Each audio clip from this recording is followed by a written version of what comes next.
We say blessed love to each and everyone. Give thanks for all that are here. Glorify the life giver and the keeper of life, Emperor Haile Selassie first. I will just ask before we go into the presentation here tonight that one's sister in just making sure that the mics are muted and even the cameras be off until we complete this session here this evening. Very thankful for all who are here thus far. And again, we glorify the life giver and the keeper of life. We give thanks to the Almighty that dwells in all living things and fulfill in this time, modern time, right now time, amongst us in flesh in the person of Emperor Haile Selassie I. As we as Rastafari say, with no apology. Oh yes, give thanks, family.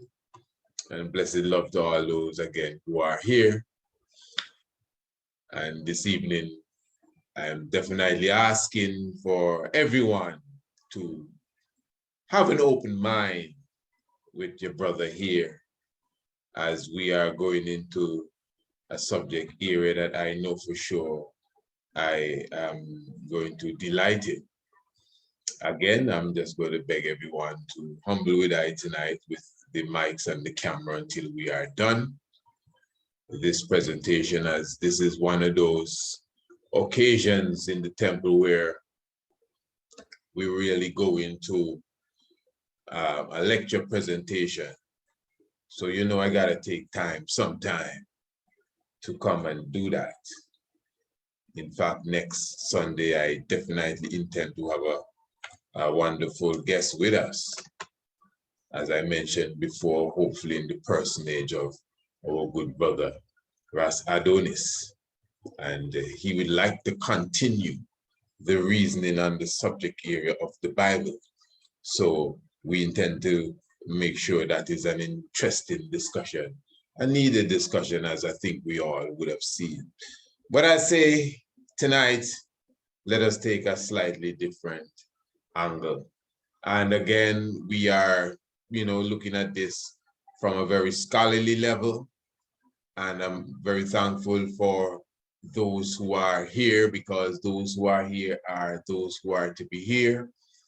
And for sure, it will be like we are speaking amongst those who value what is to be said. So from Kente-Amente to Marcus Garvey, and even though we would have done a few programs leading up to this time, still I'm going to address a few aspects of it, the discussion, as if, you know, it's just like totally new to some of us. Now, again, I think by now most of the audience would know that we make a mystic connection with Marcus Mosiah Garvey and the ancient Kemetic character known as Anubis, also called Anpu. Now, the status of Anubis or Anpu, of course, the debate will always go on. It will range from, I don't believe in nobody with no dog head, to someone saying, no, Anubis never existed, Anubis was a principle. To a next person saying, no, Anubis was a king, but they just portrayed him that way. Well, you see, what we're getting into this evening, any one of those points there would not stop the meditation from going through, because we're looking now at the scientific revelation of at least what we intend to put on the table this evening. I really hope that you are with me. So let us give thanks to Marcus Mosiah Garvey and I as Bobo Shanti. We have a special vibration, a special place where we place Marcus Mosiah Garvey himself as the God prophet, as the individual that came before the coming of the Lord. Well, I think in general, Rastafari, Ducey Marcus Garvey as that forerunner, the individual that come and cut and clear, make straight the way of the Lord in many different ways. We'll get into some of that this evening. All right. I want to begin here. What you're looking at here is a glyph of the Kemetic deity known as Seth. And Seth has been, what would I say, characterized as the devil or Satan in many different cases.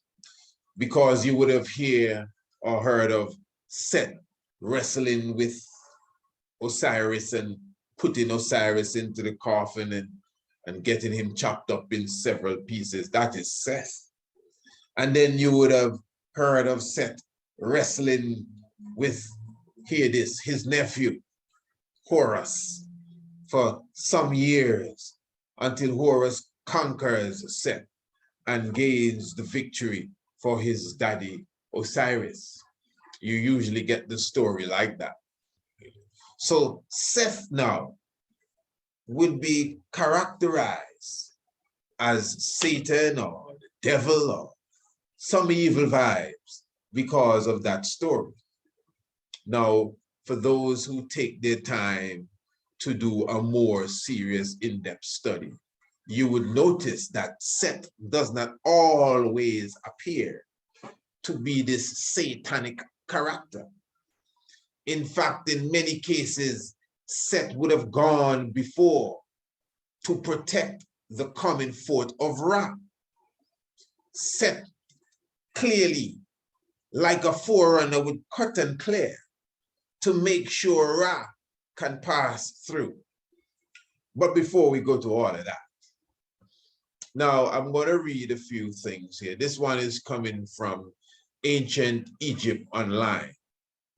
And it is speaking about, you guessed it, Seth.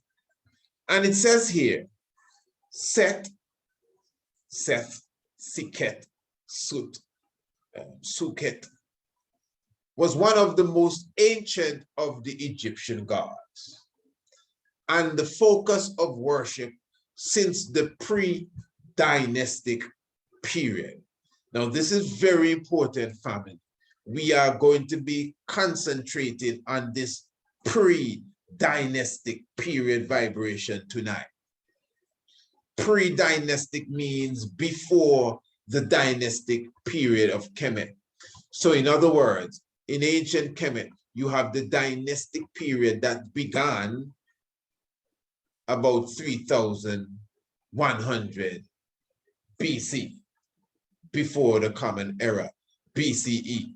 So that's like about 5,000 to 6,000 years ago. So anything before that, you have the pre-dynastic period, because you have Dynasty 1, Dynasty 2, the third dynasty, the famous 18th dynasty, the fourth dynasty. I think those were the pyramid builders dynasty. So these are the dynastic periods of ancient Kemet. But there's a period before that history hardly speaks about, because it can hardly find enough information to really bring to you.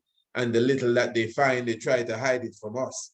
It's the pre-dynastic period of Kemet. So ancient North Africa, ancient Kemet was definitely still in a glorious age before the dynastic period. Remember, Nama was the one that united Upper and Lower Kemet.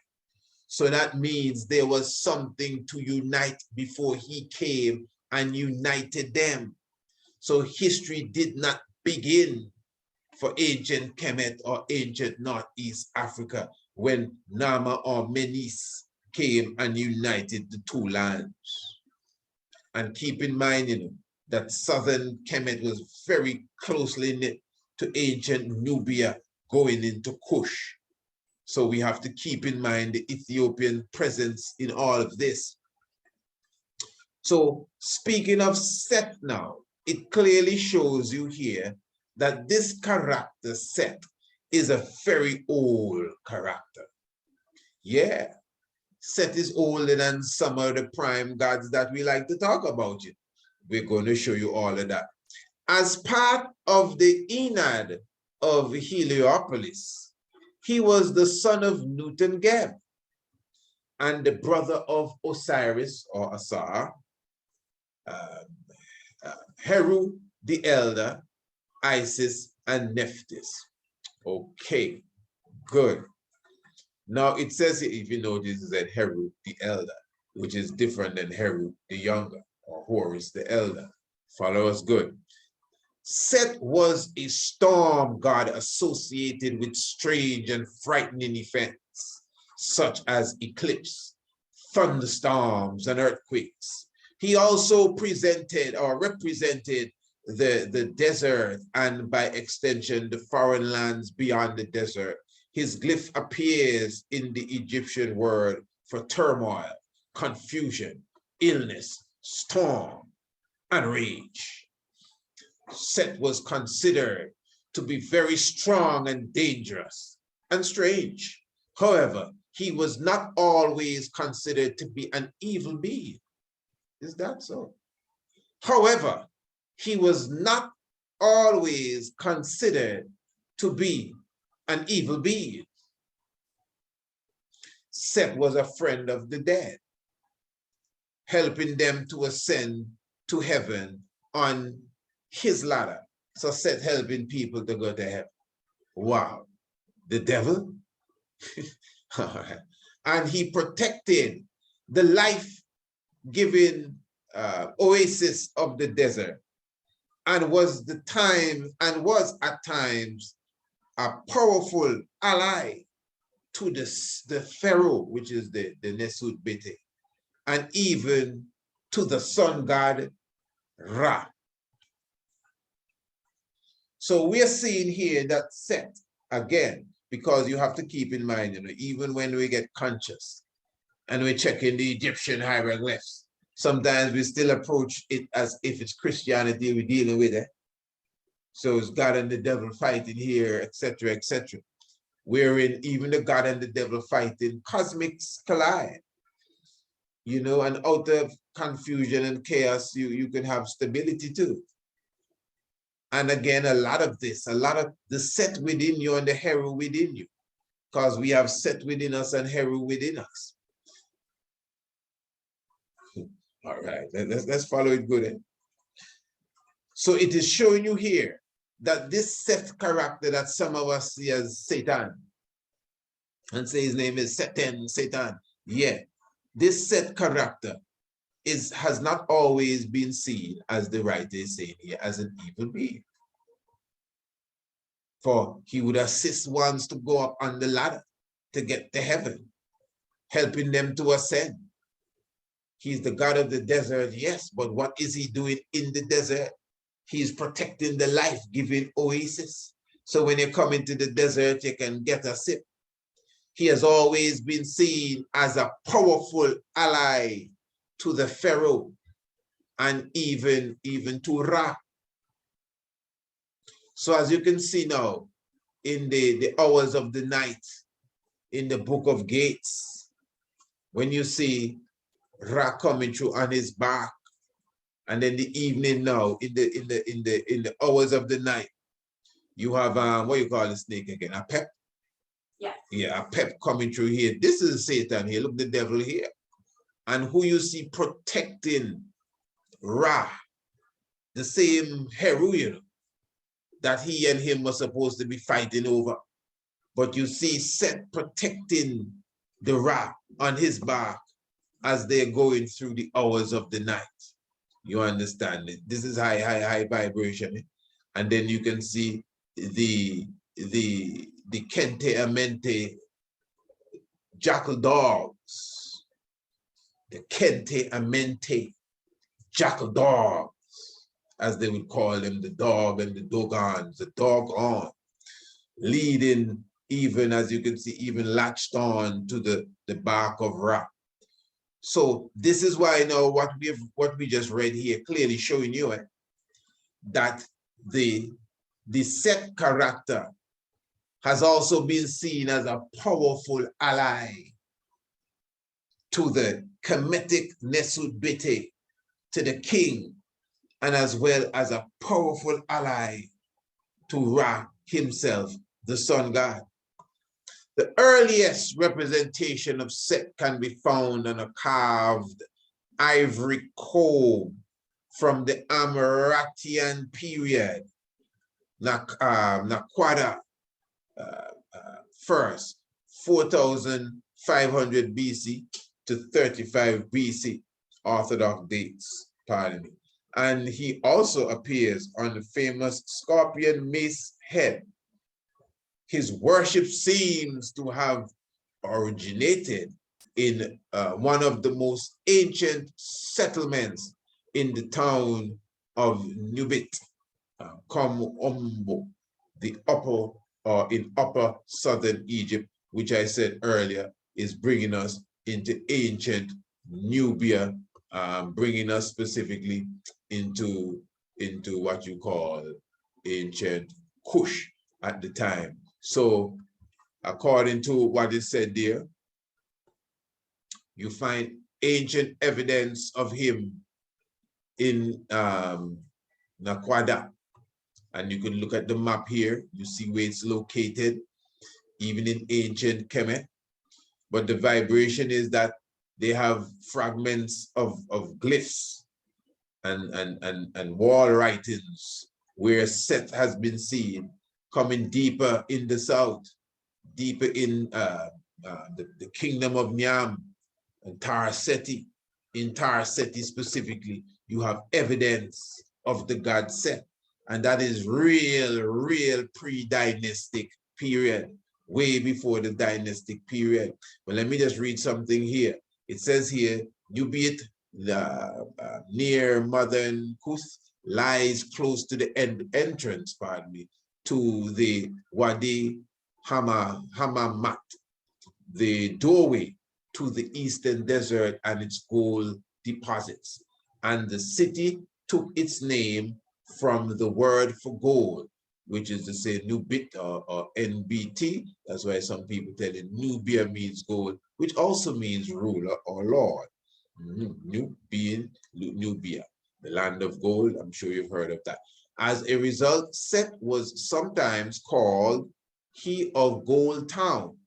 Nubit was the most important of the ancient settlements and was located close to the site of Naquada, which I just showed you a moment ago, the Naquada settlement from which the early culture takes its name. Pre-dynastic worship of Seth was also evident in the 19th nomes of Upper Egypt. All right, now let me say something here about the 19th dynasty now. Okay, let's read this. At this point in history, Seth was clearly associated with Upper Egypt and was a popular and esteemed god. However, by the second intermediate period, he was associated with the Hyksos, who probably saw a similarity between Seth and Baal. Follow this good, eh? And so he became seen as a force of evil. He was then rehabilitated by the 19th dynastic pharaohs, notably Seti I. That's where his name comes from, whose name means man of Seth, only to be recast as an evil deity by the Greek, Romans, and Christian theologians. So you see who take it up now and cast Seth back as the devil again. Although, yes, Seth may have been in a wrestle with Heru, but what does that really mean? Do we want to take that ancient theology, which may be teaching us how to balance life, and turn it into some drama story about God and the devil fighting? This is very serious, you know, because at the same time, as we were speaking of the same beast within man, when it comes to its fullness, that is where you find the devil in flesh, because the devil does come in flesh. But will you make the devil in flesh overtake you? But anyway, what I was really highlighting is that the ancient god known as Seth was seen there way before what is known as the dynastic period. Now, also, let me highlight this as well. the ancient god known as Heru. Now, many ones would argue that Heru is actually Ra, which I personally am of the opinion that the falcon head gods all are the same, but under a different expression. That's all. If you study Islam, they have 99 attributes of Allah. So you have 99 names that Allah has, 99 attributes, but it's only one Allah. Is the very same thing here. So in other words, you're not looking at many gods, you're just looking at different expression of the one God. Even the concept of the Father and the Son and all that is the one God, different expression. So it's the same thing here. Remember that the archaeologists just began to discover this. This is not a well taken care of hand-me-down. Yes, it has been hand-me-down and we can see it still there, fresh, that we can read it. But we had to rediscover this stuff. People were digging a lot of this out of the sand. And then they obviously went and put them in their museum for quote unquote safekeeping. Okay? Some of us, we just learn in this language here. Many of the knowledge that we have of this, we read it from the same thieves and archaeologists that went and documented it for us. Give thanks for all scholars that had to come and do their own research and take people back to Egypt and back to Kemet and study the hieroglyphs for themselves. Even those that are doing archaeological work as we speak on the ground right now. So you have to understand and be able to chronicle our experience when it comes to this knowledge here.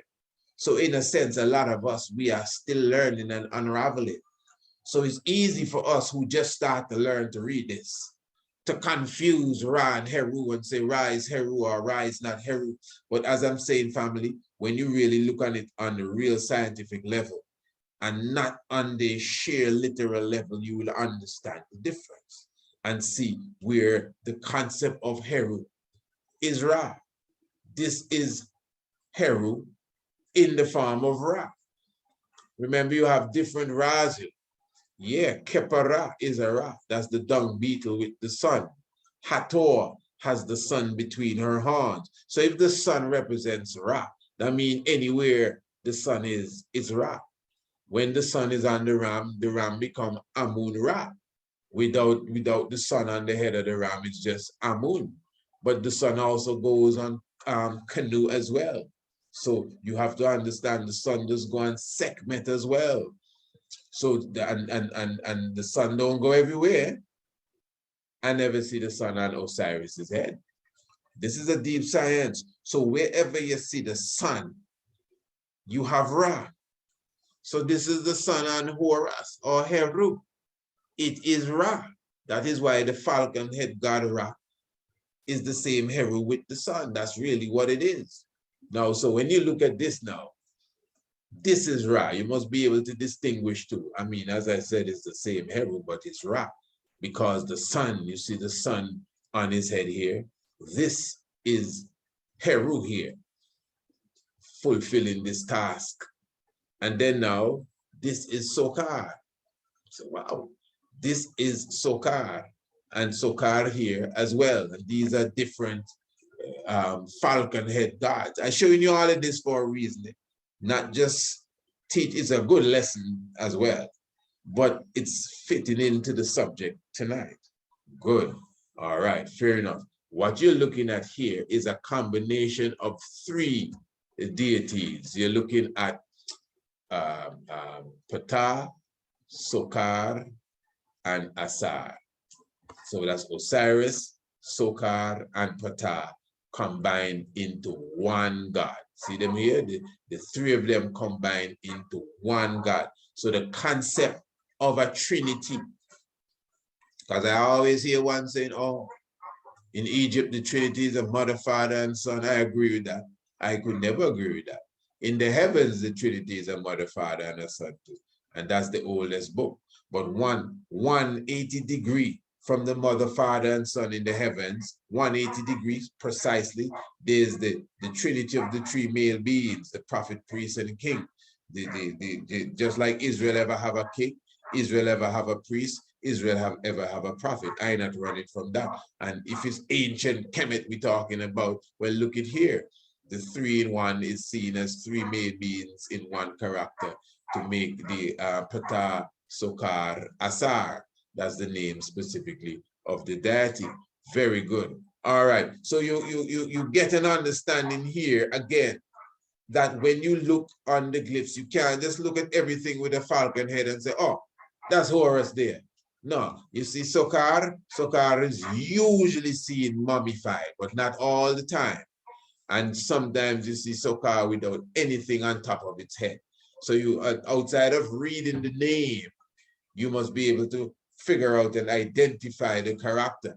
But you see, the name is just a different expression of the same being, because the same Horus is called Raharakate. Raharakate is still different than the Ra. You know, and you got Horus the blind, Horus the one eye, Horus the elder, Horus the young one. You have different Horus of Edfu. You have different levels of the Heru. But because they have the name Horus, one will say, oh yeah, this is Horus. But then Sokar is a next type of Horus, but just that the Hor is not seen in the name, but we just think it's somebody else. Follow me good, man, Rastafari. All right, good. Very good. I hope you're with me. Now you see, because you see the Horus character. Horus older than Osiris, eh? Oh, how Horus can be older than Osiris, and Horus is the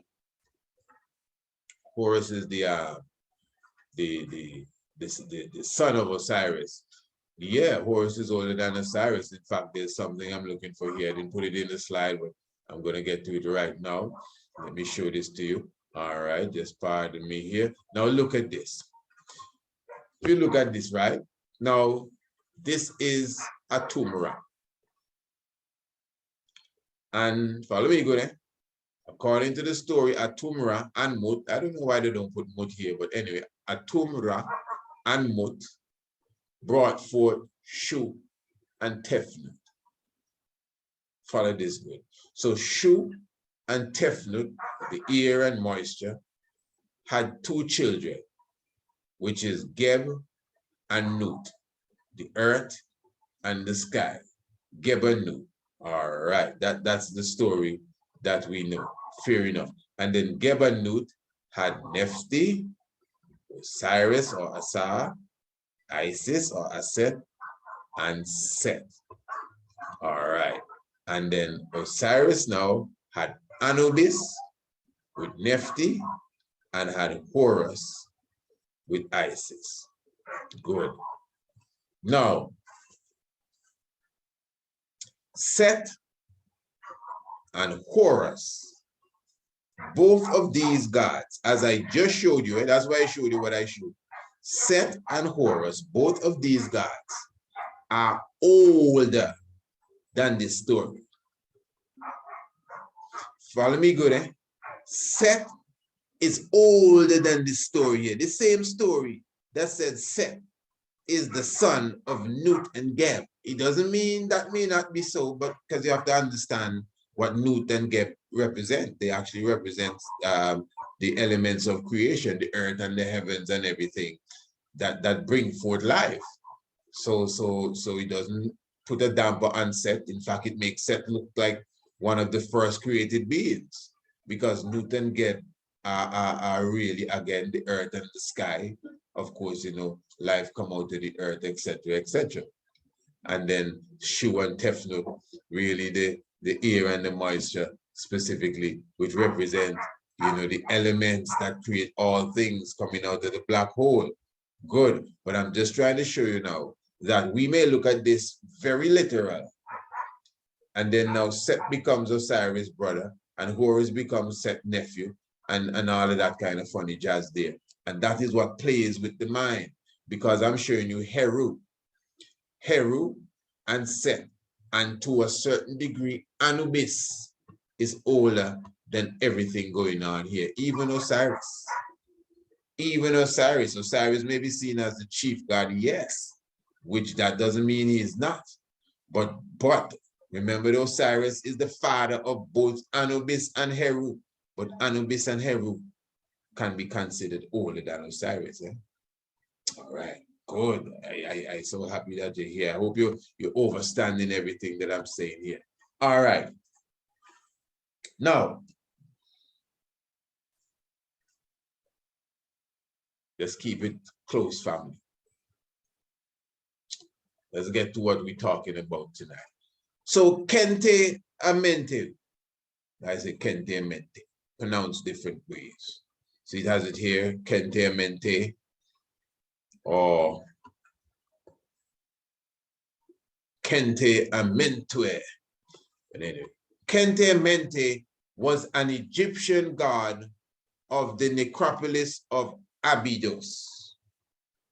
It is thought that his temple at Abydos, founded in the late pre-dynastic period, was the first to be built there.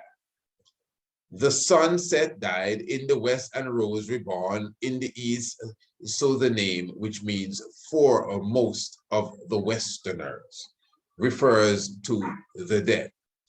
All right, it goes on here to say, not a geographical location. He was depicted as a man swathed in bandages, like the mummiform Osiris wearing the crown of Upper or Southern Egypt. All right, let us go through this one here quickly as well. This says Kente-Amente, and many other spelling, is the divine name or title form of the ancient Egyptian mythology. It means foremost of the Westerners, chief of the Westerners, where the Westerners referred to the dead. Kente-Amente was the name of a jackal-headed deity at Abydos in Upper Egypt, who stood guard over the city of the dead. This god attested early at Abydos, perhaps even earlier than the unification of Egypt at the start of the Old Kingdom period. Not perhaps, it is. The Abydos area is also associated with Asar or Osiris and with Wept-Wawet, hear that? With Wept-Wawet, who was a wolf or jackal-headed god of nearby Swawat, Asut, and Lycopolis, which means city of the wolf. Eh? Yeah. As early as the Old Kingdom, Kente-Amente is associated with Asar or Osiris. I want to go deep into that. At times, Kente-Amente was associated with Minipu or Anubis, who is also jackal-headed and is associated with Wept-Wawet in various ways. All right, good. Let's continue here. Don't lose me, family. Kente-Amente and many other spirits in the ancient Egyptian, also bam, bam, bam. Good.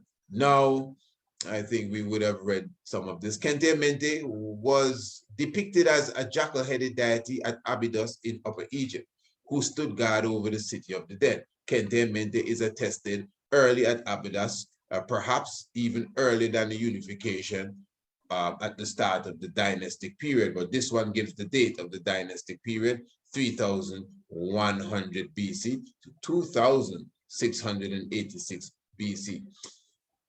The name appears on the necropolis cylinder seal of the first dynasty of Den.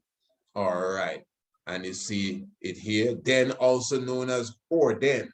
Again, that is ancient Kemetic Horus kings as well, and Kwa, naming each of their predecessors with the title Horus Kente-Amente. Listen to this, starting with Horus Kente-Amente Nama. Hold on there. I wonder if you pick up what that means. So it is saying now that from the time of the first dynastic period, So the first dynasty king would be Nama, also known as Menes. And the name given to Nama or Menes would have been Horus or Heru, Kente-Amente, Nama. I want you to follow that good family. So the king of Egypt would have been given the name of Heru first, and then the name of Kente-Amente, and then he as the king, his name would be the last name. Heru, Kente-Amente, Nama. So let's say Dizoja. So it's Heru, Kente-Amente, Dizoja. Khufu, Heru, Kente-Amente, Khufu. Pepe II. Heru, Kente-Amente, Pepe II. Three people name. Heru, Kente-Amente, and then the king's name. Holy Emmanuel I, Selassie I, Jah, Rastafari. But anyway, so what you have here now, so you clearly see. Now watch this. The roles of Kente-Amente, Osiris and Anubis underwent considerable changes in the late Old Kingdom. And they have the time frame here for the late Old Kingdom, again, from 2686 to 2181 BCE. Originally, only Anubis or Anpu name appeared in the offering formula that was believed to allow the dead to partake of the offerings they were given to sustain them in the afterlife. Now, in the 5th dynasty, check your dates, from 2494 to 2345 BCE, many gods started to appear in the formula. So prior to the many gods appearing in the formula, in the 5th dynastic period, prior to that, it is Anubis alone's name who would appear in the formula. Hear this? Many gods started to appear in the formula, including Asa or Osiris, whose name does not appear in any text before the start of this same 5th dynasty. And Kente-Amente names would be seen. So Kente-Amente and Osiris name would be seen. But this is when Osiris name is start to come out. Let me show you. In the course of the late Old Kingdom, the Kente-Amente title becomes more clearly connected with Asa, also referred to as Osiris. The Jackal hieroglyph that appears in Kente-Amente's name in the early dynastic period is traditionally seen as a determinative, pardon me, to indicate the god's form. But Terence Duquesne argued, what's he argued about? That the jackal glyph represented the name of Anubis, and that Kente-Amente was originally an epithet or manifestation of Anubis. In this case, if this is the case, Kente-Amente would have only begun to be treated as an independent deity in the 5th dynasty, around the same time that Osiris's name first appears. All right, family, let us get this good. I don't want you to lose this. Most inscriptions from that time shows Asa or Osiris and Kente-Amente shows that they were already closely connected. Harold M. Hayes asserted that the pyramid text, whose earliest known copy only dates to the end of the 5th dynasty, apply the title Kente-Amente to Anubis and not to Asa or Osiris, and that the pyramid texts reflect the beliefs of an earlier era when Kente-Amente was not fully independent of Anubis. Wow.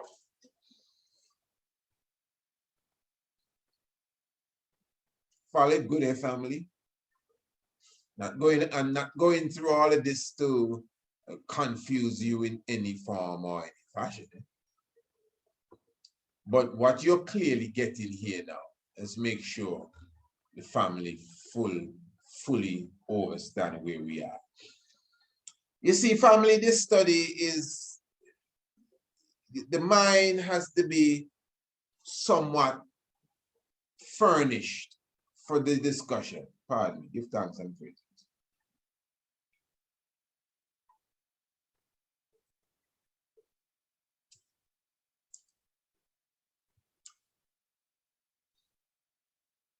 Let me tell you what I mean.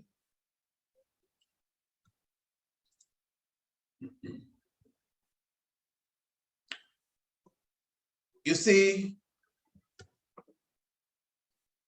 I mean, I'm calling a lot of dates, Old Kingdom, First Dynastic Kingdom period and all of that. What is that? Somebody please mute your microphone for me, please. Please mute your microphone. Are they giving me work to do, eh? Please mute your microphone. Blessed love, you can also mute when you're in. Mute. I know, but that's work they're giving me to do. That's what I said. They give me work to do, so I'm going to do it now. But I will. Yeah, I see. All right, Tony Top, muting your microphone. Thank you very much. Yeah. So again, I beg you, please keep your mics mute, camera off. I don't want to nearly be distracted here even for a moment. Thank you very much. I appreciate it. Yeah. So as I was saying, what was I saying, man? Nobody answers. All right, I'll pick up myself.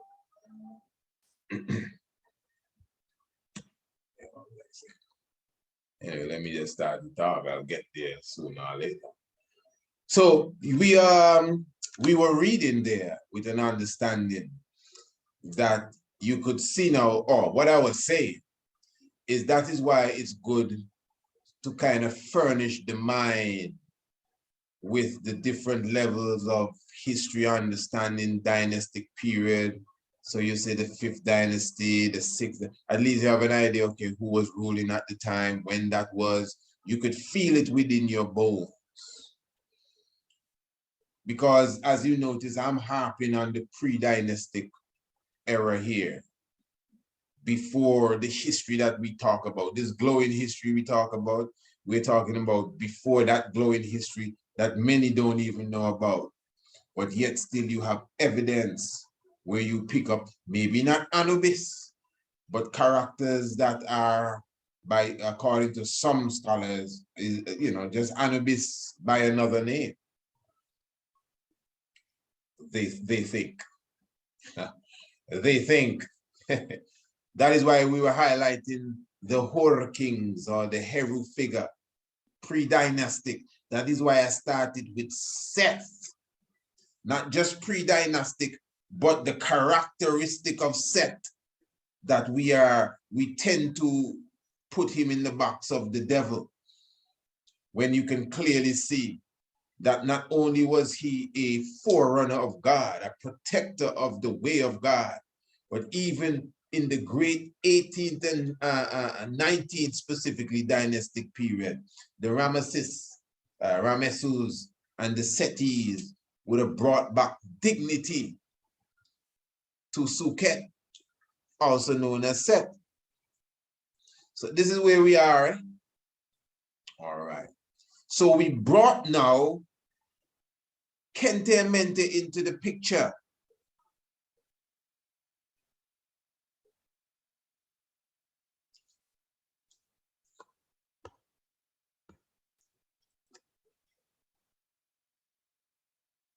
This is the same Kente-Amente.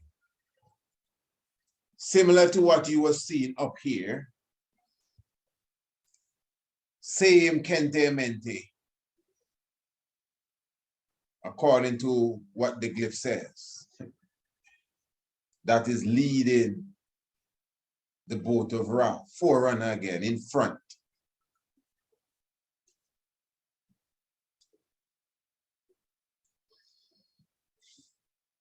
So what are we looking at here? Anubis, sure, Anubis, Anubis, Anubis, Anubis. What are we looking at here? Horus, Horus, Horus, Horus, no, Ra, Heru, Sokal, Sokal. Important. That is why I highlighted that. So we learn to be a little more literate here now. You have to pass the stage of A, B, C. This is where I'm taking it here. So of course, many of the glyphs and papyrus and books that we would get this information from, you would already see it written exactly who you are looking at. So this clearly highlights that we're in the realms of Kente-Amente here, leading the boat of Ra. All right. Now the watcher of the dead. See him here, Kente-Amente. Not considered to be Anubis, but Kente-Amente, the watcher of the dead and the provider and protector of them into the afterworld. All right, good. Just be with I in the family. I really pray that the island be with I. Now let's bring in Web-Wawet. Web-Wawet was an ancient wolf god whose worship originated in Upper Egypt, back to the south again. He was one of the earliest gods to be worshipped at Abydos, possibly predating and absorbing Kente-Amente, another god of the Abydos necropolis. By the Old Kingdom, Web-Wawet was popular throughout Kemet or Egypt, but as Osiris grew in popularity, keep in mind, Osiris was only mentioned for the first time according to what Egyptologists have discovered in the 5th dynastic period. That is why I was showing you earlier that even Osiris's children are considered older than him as far as the knowledge, maybe not the storyline, but even the storyline to some degree. But how we know Osiris introduced to us. He comes in with a story that is older than him to it. Osiris being the son of Nut and Geb really is older than even Nut and Geb, because remember the Trinity. Ptah, Sokar, and Asar. Ptah, Sokar, and Asar. So it's a deep, deep science. But as far as our archaeological discoveries now, we're talking about archaeological discoveries. Osiris is not seen before Heru, before Seth, and even he is not seen before Kente-Amente, which really looks just like Anubis. Doesn't appear to have difference. All right, and here comes another Anubis look-alike. Web-Wawet standard was associated with Upper Egypt and was given the honor of going before the king during many ritual processions. So Web-Wawet would go before the king. You don't notice Web-Wawet goes before the king. Kente-Amente goes before the boat of Ra. They're all forerunners going before the king. I showed you already, when the kings from the time Kemet began, the kings would take the name of Heru, Kente-Amente, and plus the king. Remember, before the dynastic period, they were just 4 kings. So you have Hordan, but after the dynastic period went into full swing, Hor, Kente-Amente, and the name of the king. Oh, family, this is so important. It's a trinity you're looking at there. Let's just be clear. It's a trinity, not just a trinity. Now, remember, Horus is Emmanuel, whether a person agree or disagree. And then Kente-Amente is directly linked to Marcus Garvey, whether a person agree or disagree. And then the king on the throne, the seated king on the throne. Because Hor or Heru is the priest. That's without a doubt. Kente-Amente already showing himself here as the forerunner, as the one that goes before. And as Wet, they can call him wolf all they want, is the same Jackal deity. We'll prove that right now. All right, just tiger with me, family. Be with the tiger. Tiger with me. Now, Wet, the opener of the ways. Follow this good. Wet was an Egyptian jackal god whose name means the opener of the ways. As such, he helped the deceased through the frequently dangerous parts of the afterlife, clearing the way to the final judgment of the dead. Although frequently paired, hear this, Wet, this is the wolf one they call it.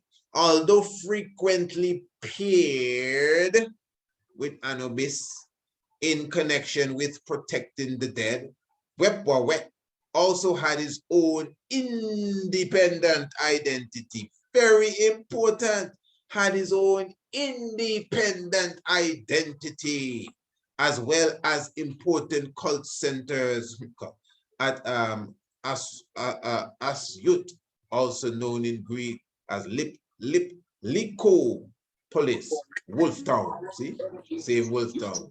And Anubis and Abydos, pardon. Inscriptions from Lycopolis attest to his status as beloved local god, On his own, Wet often appears as a standing jackal or standing jackalhead god when he and Anubis are paired in funerary art. The two gods are typically shown as identical seated jackals facing each other. Kente-Amente here. All right. Before I go, this is the Stela of Dan, and this comes from Kwa, all mentioning the great Kente-Amente. This one is Wawet. This is Wawet as well. This specific figure is not Anubis, and it's not Kente-Amente, it's Wawet. All right.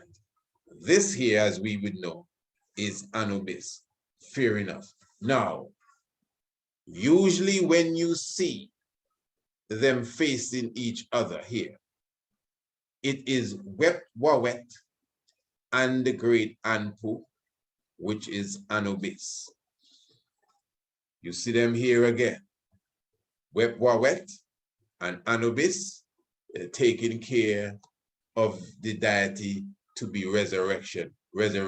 So Wawet and Anubis always appearing very similar, very similar to each other, are seen working together as a pair. They already showed you that Wawet would have infused himself also into Kente-Amente. All of these are seen as different figures, Follow this in the family. And all three of them seem to infuse themselves somehow into Asar, into Osiris. Very, very important. Watch them here again, the man. God one is known as the opener of the way, and one is known as the foremost of the Westerners. I'm talking about Wawet, the opener of the way, and Kente-Amente, the foremost of the Westerners. Do you know, the first time I read about Anubis, I never forget, Anubis, the book I was reading, I'm not sure if it's one of Naim Akbar's book, but the book I was reading clearly said that Anubis is the first god of the North Pole. I said, what? Anubis is the first god of the North Pole. You understand? So Anubis, the jackal character in our mythos, is considered as the first god, again, of the North Pole. And I've come to learn that the northern celestial area is known as the house of Anpu. In fact, our great esteemed scholar, Dr. Charles Finch, would show you that the age of Cephas is coming to replace the age of the jackal. The Big Dipper is considered the jackal, and it is moving out of the northern celestial aspect of the heavens, and now the constellation of Cephas is coming in. So this is an ancient science, the ancient jackal of the North Pole. So Anubis, although Anubis now is not necessarily considered to be older than its predecessors, pardon me, which are Kente-Amente and Wet, but yet still Anubis or Anpu is considered the first god of the North Pole. So now then you have to look at this again in the sense that, okay, is Kente-Amente just another name for Anubis, or Wet, another form of Anubis, because the story says that they both infused into Anubis. But you can clearly see the two of them here together, looking at each other from across the hallway, guarding the door of the deceased. They're working together as a team, so you can see, at least with the understanding of the story, that they're different beings. Even when Kente-Amente is leading the boat of Ra, look how much jackal you see here, 4 of them. Keep this number in mind, family. Please don't fall asleep now. This is getting hotter. 4 of them leading the bark of Ra, while the great Seth here, Sutek, killing a pet. Or not a pet, a pep. Must be a soda there, man, a pep. Yeah, trying to come out of the river and get a late night snack. No falcon stew for you. All right, good. So this is the jackal god Anubis, we are supposed to believe. And this is why I highlight this. This, of course, is the judgment hall. 1 Anubis and 2 Anubis. Now, what you've learned from us thus far tonight, maybe you never really took note of it, but there are many, many, many sightings of more than one jackal-headed figure. So those of us who may not be paying attention, we would simply look on this, the judgment hall, and we all know this. We all know this picture here.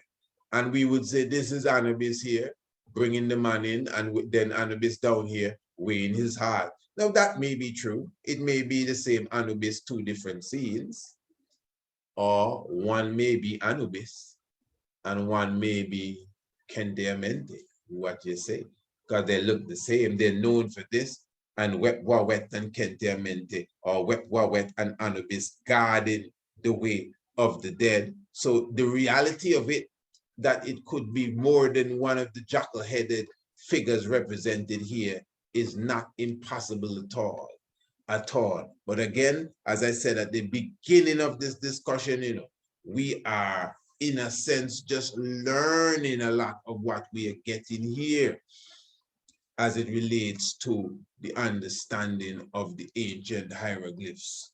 All right, now before we step to the next level now, let me just read this here, because this is just part 1, Just hold on, just be comfortable. It says here now, the jackal gods of Abydos.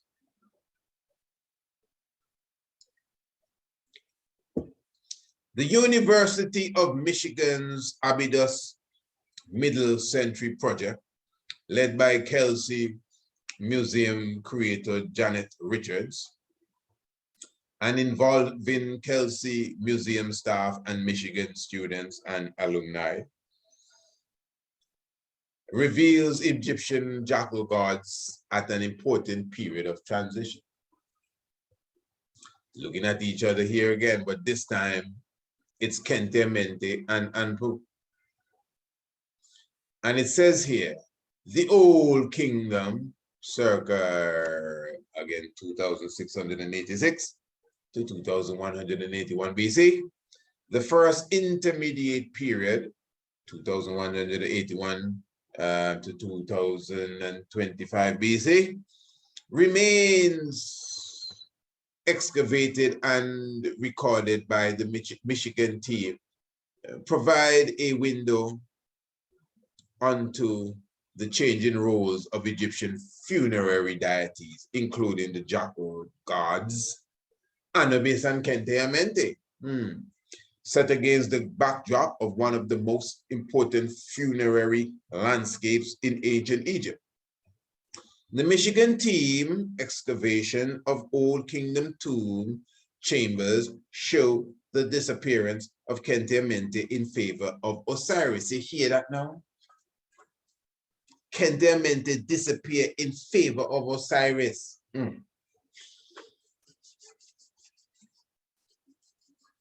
Just like the jackal in the heavens disappear in favor of the coming Kephos, because Kephos represents Haile Selassie. Kephos represents Haile Selassie, you know, just to kind of go jump a few steps forward, and one cannot deny in the glory of Marcus Garvey, as we say, he was a burning light, and he was willing to, you know, shine that light for a season. Marcus Garvey, the honorable prophet, just like the Jackal constellation, just like Kente-Amente, they all, as this says, made way as such for the upcoming character. That's their duty. I'm trying to show the family this science within all what I'm talking about today.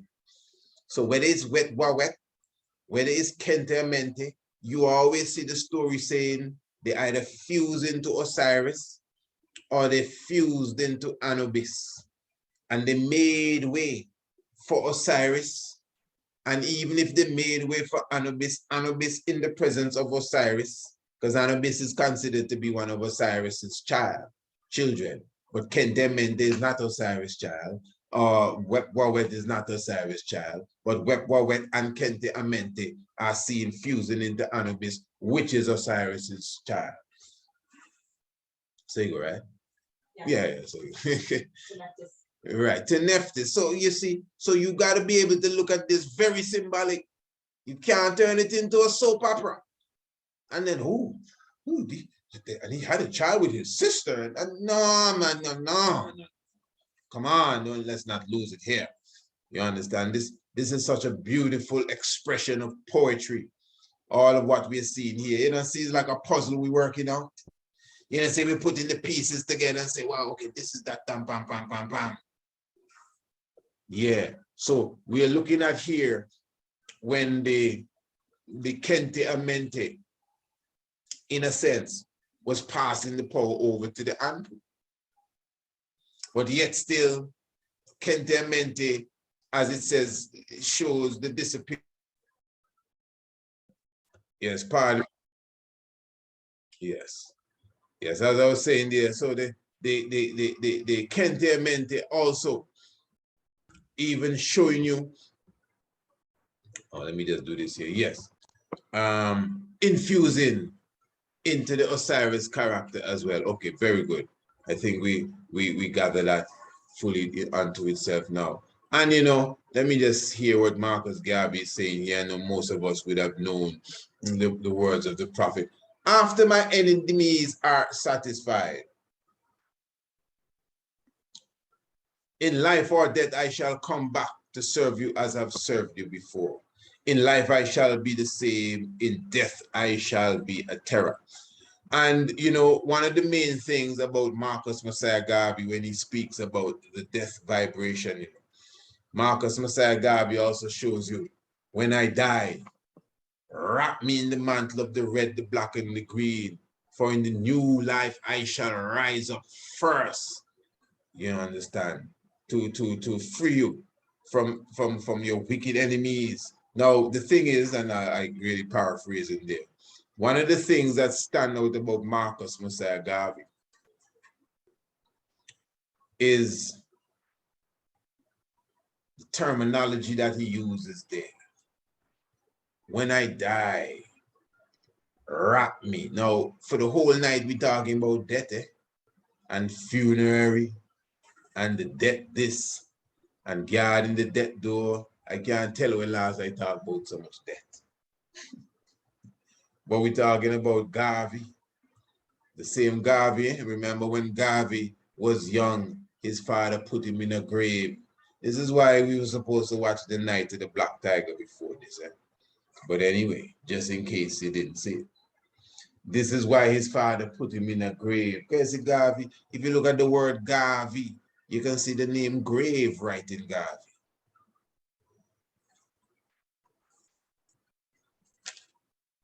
Marcus Garvey is the full manifestation of Anubis.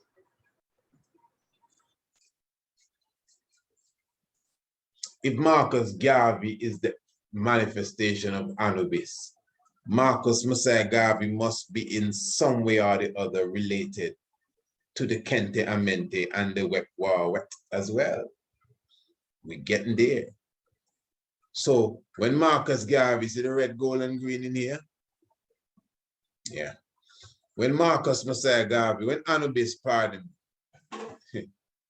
same difference, would take the dead body, Anubis would wrap them up in the mantle and bring them to life. These are the same words Marcus Garvey used. Wrap me in the mantle of the red, the black, and the green. For in the new life I shall rise. So what Marcus Garvey was given there was mummification instructions. Because again, that is what Anubis does. He wraps you in the red, the black, and the green, and he brings you back to life. You understand? And when you observe Anubis, even in the temple of Ramessu, you see his red, black, and green. They're seated on red, black, and green. Marcus Garvey colors, in fact. Let me show that to you even before we go into that, so you can be clear with what I'm saying. See them here?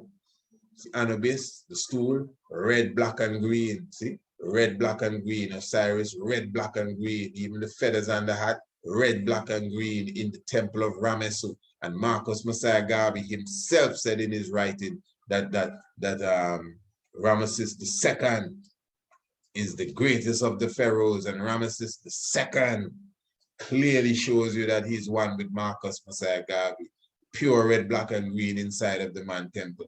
And as you can see, Anubis here, the red, black, and green. So when he says he shall wrap him, Marcus Garvey, in the red, black, and green, that is Anubis wrapping the dead and bringing them back to life. Very symbolic. Very, very, very, very symbolic, family. All right. So now, once we understand that, let's go to the Olmec aspect of it now. Let's just hit this quickly. I think everyone understands by now, without a doubt, the Olmec is Marcus Mosiah Garvey. Not just because they look alike. No. It's a deeper science than that. The Olmec has a story. The Shai people, same Olmec people, they have a tradition. They have a prophecy. And they have an ethnicity. And from my studies, everything fit Marcus Garvey. The prophecy, the ethnicity, the fulfillment thereof. And the Shai people or the Olmec people, again, they're the rubber people. But even before we go there, what's outstanding about them? The Olmec, well, differently than how they look, the Olmec people are the civilizers. They're the ones that come and civilize the people. They're the ones that come and teach the Indians how to build temples, how to build pyramids, how to understand the movement of the heavens. It's the Shai people that teach them these things. So just like Marcus Garvey is the civilizer. He's the one that came and civilized the uncivilized. It's just that the real uncivilized didn't want no civilization, so they fought Marcus Garvey till they deported. You comprehend? But the Olmec is the forerunner, according to the main tradition. The Olmec comes before the bearded man, which is the feathered snake. Follow this good, man.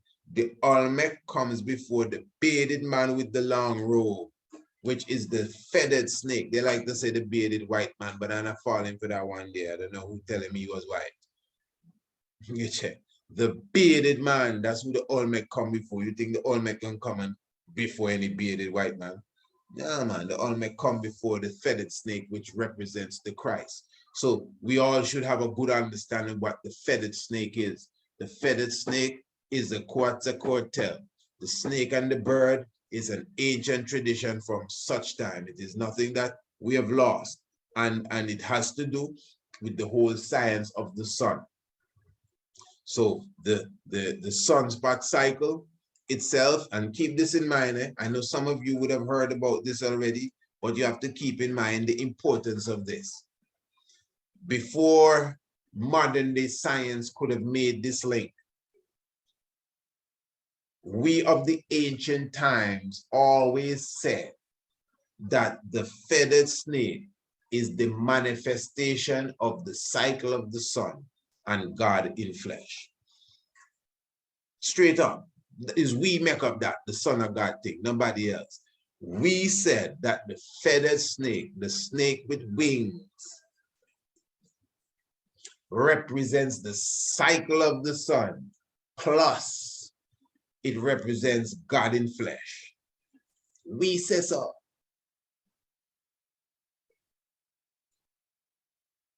So you see us have monuments, and so the temple of the feathered snake and all of that, and statues with the man in the snake and the bird and all of that, because it's symbolic of a reality that must manifest itself into flesh. So again, this is why, and some people try to hide from it, this is why even Christ said, as Moses lifted up the serpent in the wilderness, so shall I be lifted up. He compared himself with a serpent. And you see, even on the medical symbol, you see the two serpents, the caduce, coming together and the wings spread out. Healing in its wings. That's what the book of Malachi say. The Lord shall rise with healing in its wings. The son of righteousness shall rise. S-U-N-2 with a capital S, showing that he's talking about somebody, but it's spelled S-U-N, not S-O-N, S-U-N with a capital S. The son of right, the proper noun, the son of righteousness shall arise with healing in his wings. Which son has wings? You have to go to Kemet to see a son with wings. So the sun here, this is the sunspot cycle being expressed. Again, most of you would know it, the equator, once every 26 to 28 days, the polar electromagnetic field of the sun, once every 40 days, 37 to 40 days, depending on the angle. And because we're dealing with electromagnetic fields, and the polar electromagnetic field and the equator magnetic field rotate at a different pace. The equator magnetic field will continue colliding with the lines of the polar magnetic field, just as you see here. And they will continue clash and clash every 87.5 days until they coil up underneath the surface of the sun and burst from underneath the surface of the sun, creating what is known as sunspots. That's it. That's the living sun. But I'm showing you now that when you record the sunspot on a computer graph, it gives a strong impression as a snake with feathers. This is us in the ancient time carving the snake with feathers. And this is the modern time when you look at the same sunspot cycle. It looks like a snake with feathers. Okay, don't run away yet. Remember that we were the one that said that the snake with feathers, the snake with wings represents the cycle of the sun. We said that. And it also represents the Son of God in flesh. We say that too. All right. So this is why now we could highlight, I'm going to highlight the mask of Lord Pacal. Lord Pacal now is one of the kings of the Mayan people. And Lord Pacal was considered to be a feathered snake. Lord Pacal is from about 700, 720 AD. You understand? Now, the mystics now is that Lord Pacal's temple, his whole necropolis, is seen riddled with the numbers that signify the cycle of the sun, the cycle of the heavens, and of course, the whole science of the feathered snake. But when we observe the mask of Lord Pacal, remember how the mask works, eh? You take this mask here, you get a transparent mirror copy of this mask. So you take a picture, click, and the picture must be transparent. A mirror copy means you turn it around. So left becomes right and right become left. And when you place this transparent mirror copy over the opaque copy of the mask, and you start to connect certain points, they have certain pivot points over the eye, under the eye, even nose is used as a pivot point. And you start to play with both pictures, you start to see different symbols. For example, this, the snake with the wings. Now, to me, that's just mind-blowing, really. Eh? You have to keep in mind, look at the mask, it's just bits and pieces of jade bead that they stuck together to create this mask to put on the face of someone that they consider a Christ. Someone who they considered a feathered snake. Lord Pacal, who lived to be 80 years, just like Pharaoh, the Heru, the Kemetic god Heru. Lord Pacal, just like Tutankhamun, both of them came to the throne at the age of 9. And Tutankhamun is a feathered snake too. We'll get to that. So I'm showing you, you take his mask. Remember, he's the man king, eh? From the Olmec kingdom. You take his mask, transparent copy of the mask, you get the feathered snake. There it is, the feathered snake. That stands out. Bits and pieces of mask, jade bead. Eh? So, and this didn't come with any instructions for someone to say, oh, well, they say here, read it here, sir. They say to take a picture of the mask. No. This is serious. So as simple as the mask is, this is one of the most ingenious creations ever. Because it's not just the mask alone you see. The feathered snake alone you see in the mask, you see many different things. You see the Trinity that stands out. The occupant of the mask, that's him here, Lord Pacal, the Buddha that sits in front of his face, and this picture here of Tutankhamun. Now, we have already proven that. I don't want to take time to go into that. Of course, this would have been works we would have done before. But here, the mystics, remember, all of these individuals here are considered Christ figures. They're all considered feathered snakes. Tutankhamun for sure. He's the only Kemetic king with the bird and the snake. Again, the Buddha, of course, we know who the Buddha is. The title Buddha alone is the anointed one. So just the title. And Buddha and Tutankhamun have a mystic link with Maya. Remember, Tutankhamun, at his birth, his wet nurse was Maya. And at his death, the person that built his necropolis, his name was Maya. Buddha's mother name is Maya. Maya Diva, something like that. Maya. And then now you have Lord Pacal, who is the king of the Mayan people. So all these three people here have a mystic link with Maya. Lord Pacal and Tutankhamun both came to the throne at the age of 9 as well. So it's not, you know, it doesn't blow your mind why the three of them are seen in this mask. Remember, this is the mask. You know? This is the mask. When you take the opaque copy of the mask plus the transparent mirror copy of the mask, and you put them together and you get all of these different features here. All right. So the Tutankhamun, Lord Pacal, and the Buddha are who are seen in this mask. Straight up. We're not here to try figuring it out. We figured that out a long time ago, and we can move on. Now, keep in mind everything we've said thus far. Now, so Tutankhamun stands out again. Yeah, the bird and the snake. Tutankhamun, the king from the 18th dynastic period, the living image of a man, came to the throne at the age of 9, and by 19 or 20, they say he was taken out. That is the history that we get. Okay, fair enough. But he's a next feathered snake. These are outstanding people. I mean, Tutankhamun's whole burial chamber is filled with so much esoteric mystics. Samenkare, some of which we've unraveled as well. Samenkare, you know, and the things that he has been buried with. Even this mask that he has on represents the rays of the sun and represents the bee. That's why at the back of the mask he has the bee sting, which is only the sting of the bee is something that a feminine bee has. So it's a lot of deep vibration taking place here. Now, when you look on his footstool, follow me good. When you look on the footstool of Lord Pacal, not Lord Pacal, Tutankhamun, you have the procession of the 9 lords. Okay. Now again, what I'm saying again, because we talk about this all the time. You have 3 types of people on this footstool.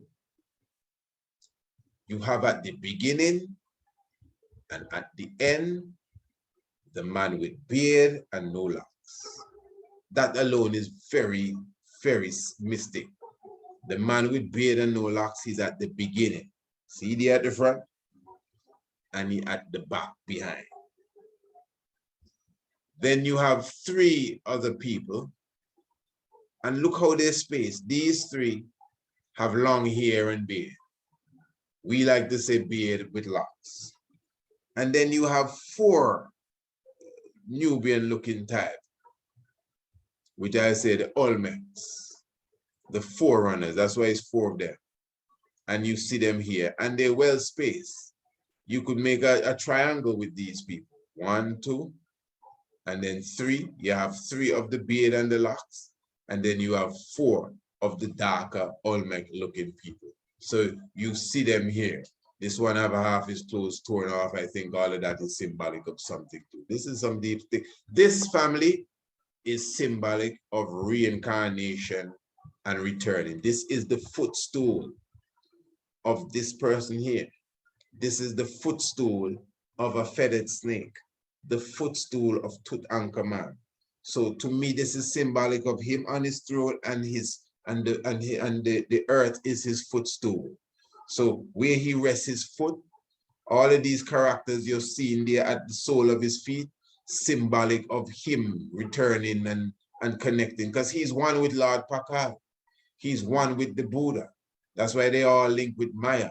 They come to the throne at the same age, and these different things live for the same amount of time, and these different things because they represent each other at a different time. They're all feathered snake.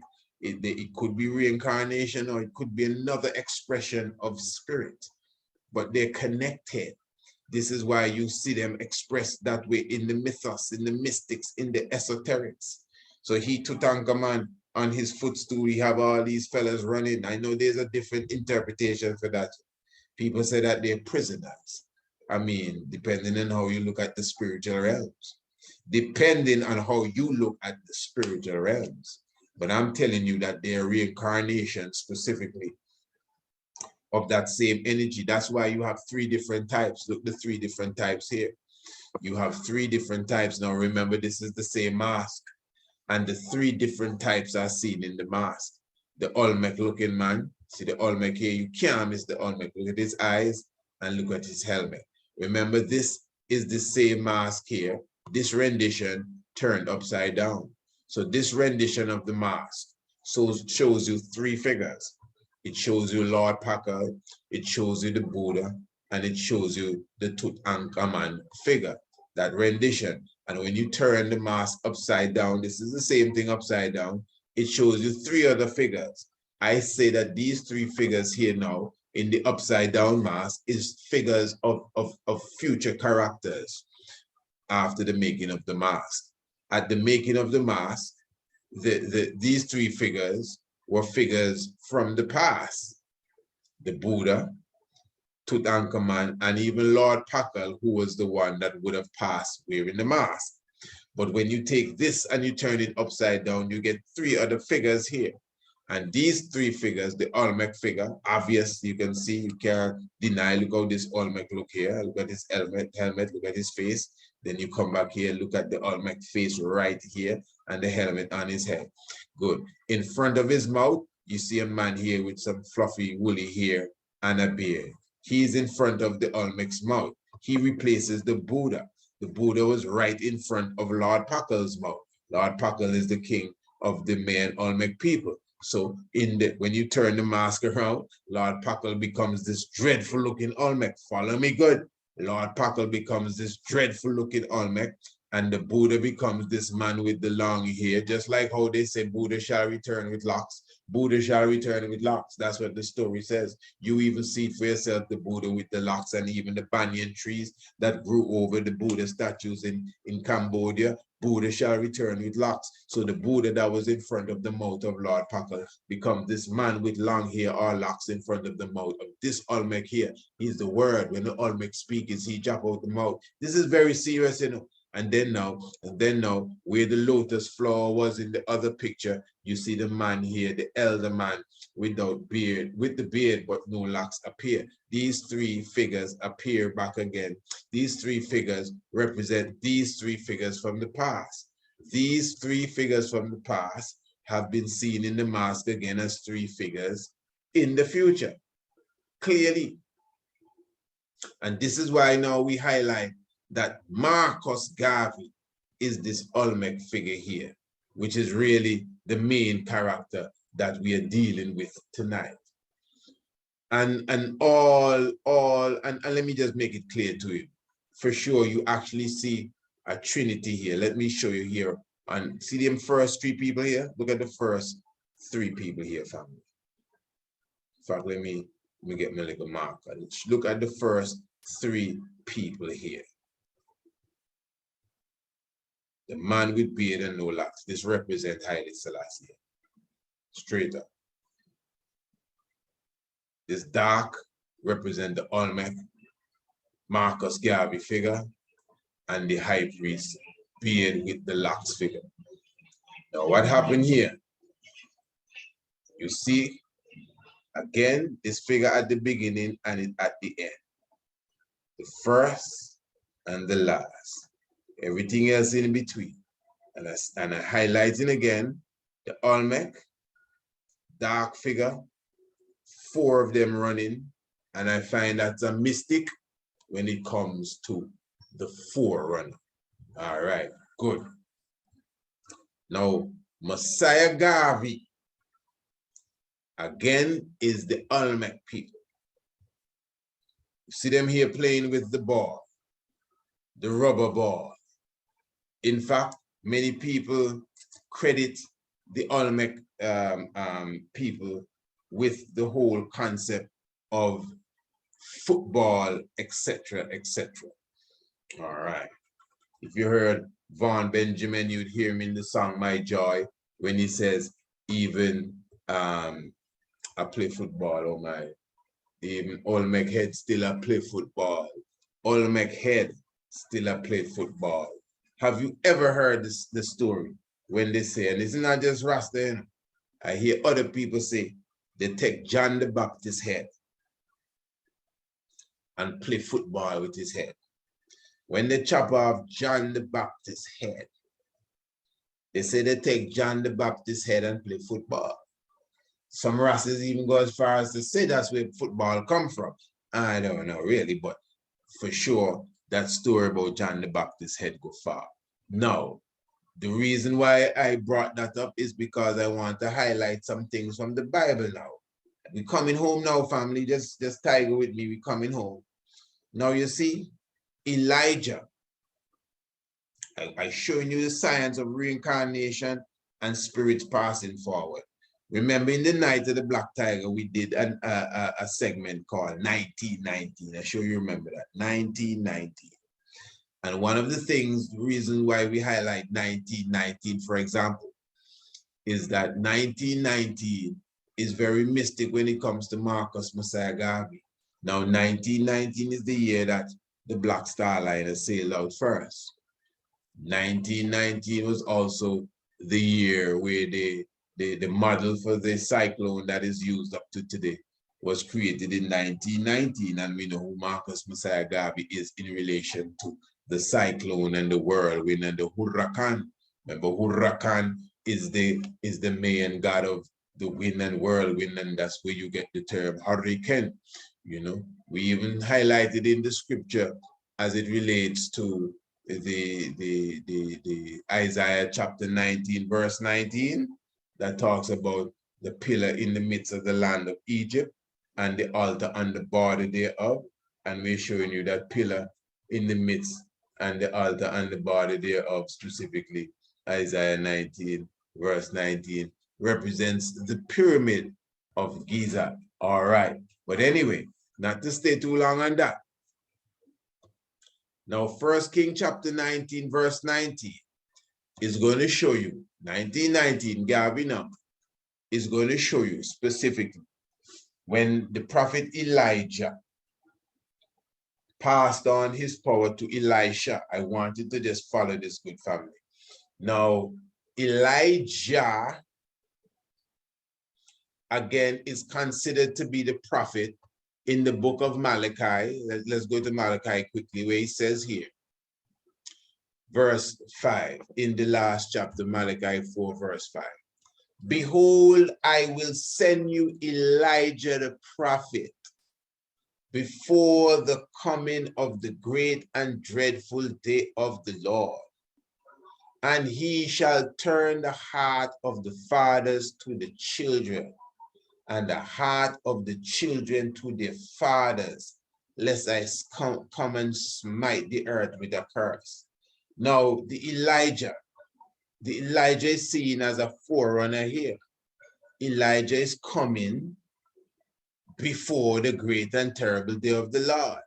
If you read the book of Matthew now, they were asking, the disciples were saying now, okay, and his disciples, this is Matthew now, Matthew chapter 17, verse 10, and his disciples asked him, saying, why then say the scribes that Elijah must come? And Jesus answered and said to them, Elijah truly shall first come and restore all things. But I say unto you that Elijah is come already, and they knew him not, but have done unto him whatsoever they listed. Likewise shall also the Son of Man suffer of them. Then the disciples understood that he spoke unto them of John the Baptizer. So the scripture here is showing you clearly that John the Baptizer, in one way or the other, is Elijah. Some people do not want to hold fast to reincarnation, so they will never admit that John the Baptist is Elijah come in flesh. They will tell you Elijah never died, so he can't be. But whatever it is, right? John the Baptizer is the Elijah return. So John the Baptist or baptizer holds a spiritual connection to Elijah. We cannot run from that. We cannot run from that. Now watch Elijah in action here again now in Kings 19, verse 19, 1 Kings. So he departed hence and found Elisha, not Elijah now, not Elijah, found Elisha, two different people. Hey, family, just follow me good, eh? Two different people. He found Elisha, the son of Sasaphat, who was plowing with 12 yoke of oxen before him, and he with the 12. And Elijah passed by him and cast his mantle on him, Elisha. Now, what happened there is that Elijah gave his power to Elisha. If you know the story, he passed on, God sent him on the mission, and he gave Elisha a double portion of his spirit, because Elijah was going to move on soon. He's going up in the whirlwind. So before he went up in the whirlwind, and if you notice what Elijah went up in, a whirlwind. Marcus Garvey said, look for me in the whirlwind. So Elijah, before he went up in the whirlwind, he passed the mantle onto Elisha. That's what he said, he cast his mantle. Remember Marcus Garvey said, when I die, wrap me in the mantle. Same word. of the red, black, and green. It has to do with moving on to another level. So Elijah passes mantle to Elisha. So we already see Elijah putting his spirit into a next man, Elisha. Follow me good. Then we still see that God said he gonna send Elijah in the last days. And then they're asking Christ, but if you're the man, where's Elijah that's supposed to come? And then he telling them, Elijah done come already. And then they figure out he talking about Johannes, John the Baptist. You see this, you see the vibes? Now, all of them figures here represent Marcus Garvey. That is why Rastafari now, when Rastafari step up on the scene, Rastafari clearly tell you that John the Baptist is Marcus Garvey. Why? Because Marcus Garvey is the one, not just because he said, look to the east, as I said previous night, even if he didn't say none of that. Just what he did to come and pave the way, to prepare the minds and the hearts of the Black nation, to bring us back to a state of pride and discipline and industrial growth. Remember, we had ships, 1919, we had ships on the high seas doing trade across the planet. You know, our Negro world going all over the world, being read by people in the interior of Africa, getting Black people to come together and buy shares to own a piece of their liberation. That was Marcus Garvey. So it was a strong preparation, and he brought us back psychologically too. He was the one that showed us, no more white Jesus on the wall. Black angels, Black God.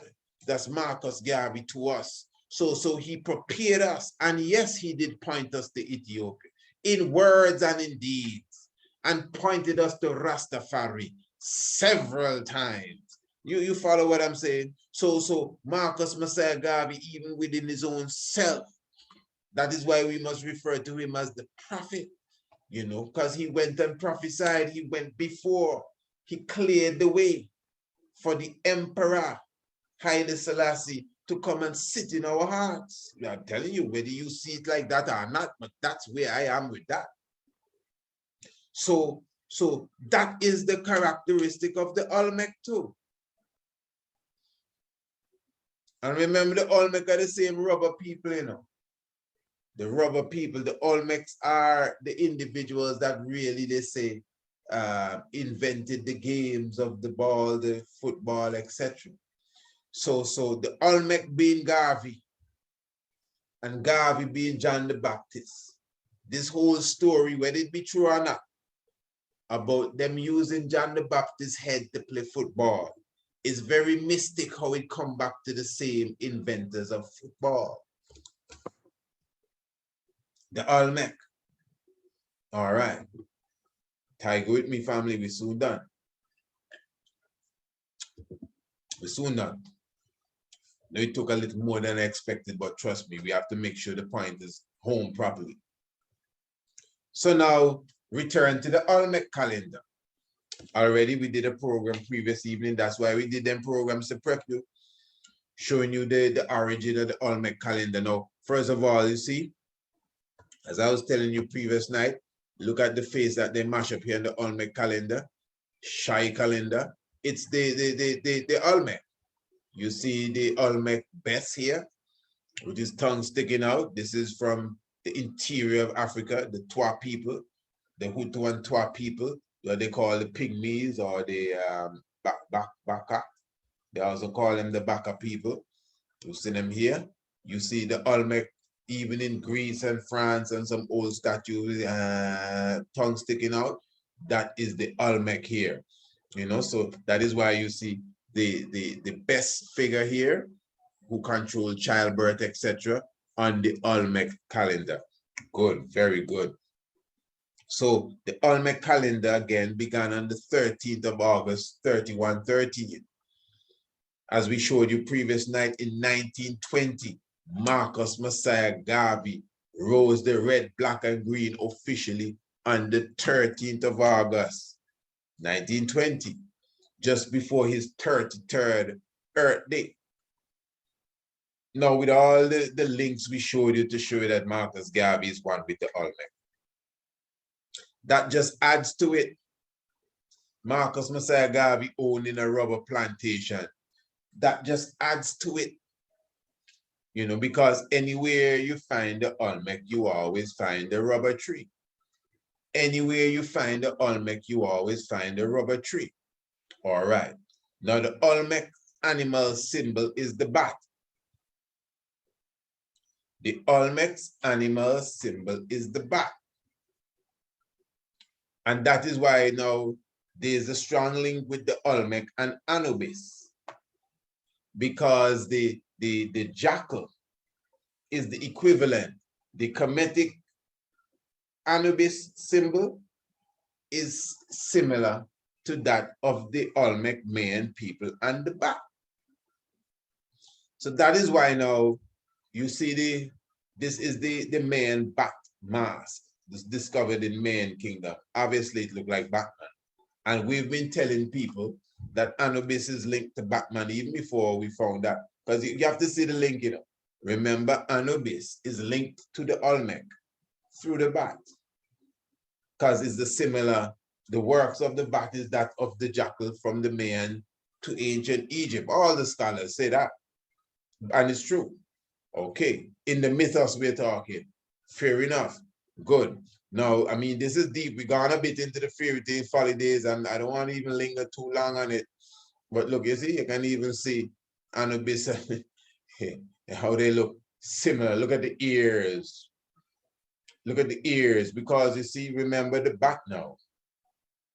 I know it's deep, it's deep, it's deep, it's deep, it's deep, it's deep, it's deep. But you just got to take it from me. I know it's deep. I myself meditating and looking at it. It's deep. But then the man's already sure. So the main symbol, I don't want to get too caught up on Batman.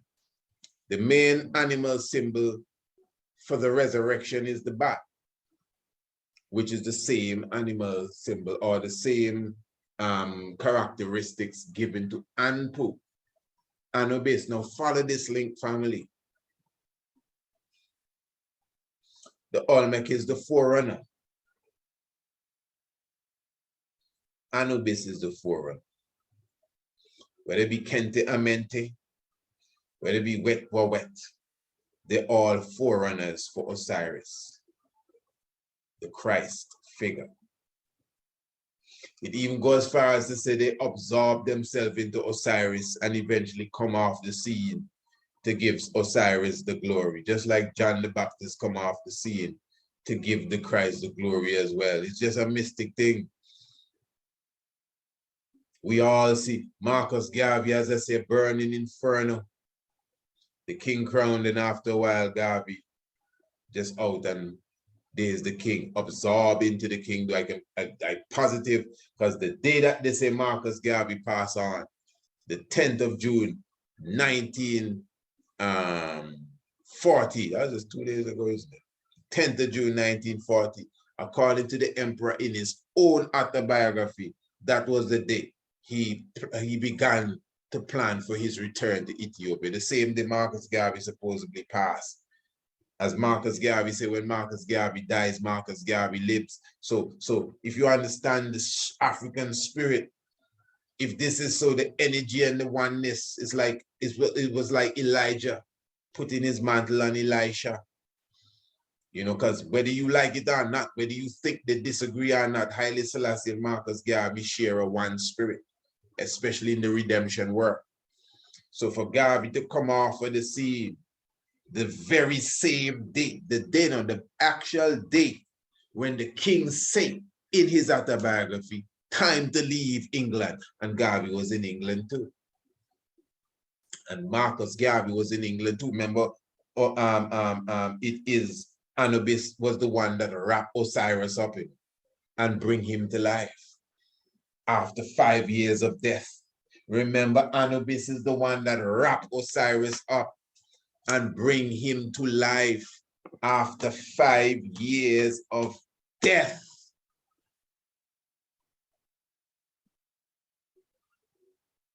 This is why I be telling fellas, Ras, We just be throwing the baby out with the bath water, Rastafari.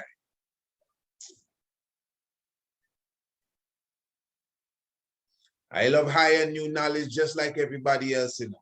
But we can't remove the ancient landmarks set by the elders. Trust me. Because even if it's symbolic, which it is, but it must crystallize into history, something material that you can put your hands on. This is obviously the fulfillment of what we know as history, and it's the same thing that the Bible is saying. It's the same thing that the scriptures speak of. So Elijah, Elisha, John the Baptist, Marcus Garvey, Idi Amin, look at a line of Olmecs coming there. Follow me, eh? Follow me. A line of Olmecs, a line of Olmecs. So look at them on this, the footstool again. A line of Olmecs here. This is a line of reincarnation. This footstool, you know, is symbolic of people that will come. I'm telling you, that is why it belongs to one of the key feathered snake, and that's why he put his foot on there to show you it's him too. He in the midst of all of them. You understand? Look at all of them Anubis here, looking characters, and then the dog, and then the here, and then the here, and then the here. Because this is symbolic of many, many Olmecs to come. This is symbolic of many righteous ones to come. Again, this is why again you have, look, see, this is why again you have again Elijah, Elisha, John the Baptist, Marcus Garvey, Idi Amin again. And these are individuals you can point out that apparently have a spirit together, not just from the scripture. We also using now ancient main tradition to show you how they link together. You understand? Idi Amin, you can't deny Idi Amin is an Olmec. Whether you like him or not, Idi Amin is an Olmec. Idi Amin sick. He know exactly when he's going to die. Do you know it was the 1st of August that Idi Amin said he got the call to go and take over Uganda? The 1st of August, the 1st of August. That's when we start. That's when we started on the 1st of August, the convention in Harlem in 1920, from the 1st to the 31st of August. The 1st of August is what we call Emancipation Day. We call the 1st of August the first day of Mosiah, Marcus Garvey. So Idi Amin is in sync. Idi Amin said he knew exactly when he was going to die. And according to the history, Idi Amin passed on the 16th day of August and was buried on the 17th day of August. Now you can't run away from this, the buried thing, the gods of the dead, the buried vibes. The fact that Idi Amin was literally put in the grave on Marcus Garvey's Earth Day. Come on. Remember when Garvey was young, he was put in the grave. So he knew who he was. As I said, the name grave in his name. He's the one that says so when I die. And if death have powers, he's the one that keeps saying that and wrap me in the red, black, and the green. Anubis talking, so I shall rise. And Anubis again is one of the three. Anubis again is one of the three with the Heru and the Asar. Okay, I can't forget the Trinity here now with the priest and the forerunner and the king. You can't forget this. It's right there in front of you. This is Anubis, not Kente-Amente. This is Anubis, not Wawet. So this Anubis here represents Garvey, and Anubis or Anpu is considered to be the jackal of the North Pole. The North Celestial Pole is considered the house of Anpu family. So, and keep in mind that these deities we're talking about are funerary deities. Funerary, dealing with the dead, whether you like you're dead or not. And according to them, when Marcus Garvey passed now, all the dead he talking about, according to them, that take place on the 10th of June, 1940. And that day was the resurrection of the king. As he says so in his autobiography, the king says so. Just meditate, you can see the oneness of the spirit. And just to prove it again, Idi Amin, because we didn't wait for Idi Amin to come off the sea to say, hey, you know what? No. It's long time King Emmanuel tell us Idi Amin is Marcus Garvey. Long time. And now years 2003, Idi Amin passed, according to what we've learned. I like to say it like that. And that happened on the 16th of August, the day before Marcus Garvey's birthday. And while the sun coming up to celebrate Marcus Garvey's birthday, they put Idi Amin Dada in the ground, in the grave. Because Wawet and Kente-Amente, their funerary guards, they watch the gate of the dead in oneness. So I'm going to show you again the footstool, and you can see that there are different Olmecs coming in different times. Yeah, Elijah, watch this now, man. Elijah was seen as a hairy man. Read the Bible, it says Elijah was a hairy man. Okay. Elisha, who Elijah gave his power to, the children were mocking him and called him thou bald-head man. So Elijah was a hairy man. Elisha was a bald-head man. And then John the Baptist was a next hairy man. And then Marcus Mosiah Garvey again, a man without locks and beard. You see the cycle there, and you can see it right here on the footstool as well. So again, all of what we're looking at here is just for us to understand the science and unravel the mystery that is before us. And to me, the mystery of Anpu, which is Anubis, Kente-Amente, and Wet is a serious, serious mystery to be unraveled, which is what we have unraveled here. And I will repeat in closing too. If you notice, the Kente-Amente Anubis character is always leading the pack. It always goes before. Always go before the pharaoh. Always go before the king. And then always come off with a seed, even in the heavens, to make the king come and shine. And this is what we have seen fulfilled in Marcus Garvey. But even prior to that, you know, in other characters making their way up to him and even after him. So the reincarnation continues, the saga continues, the energy continues, and I will tell my family, do not take the ancient writings as a joke.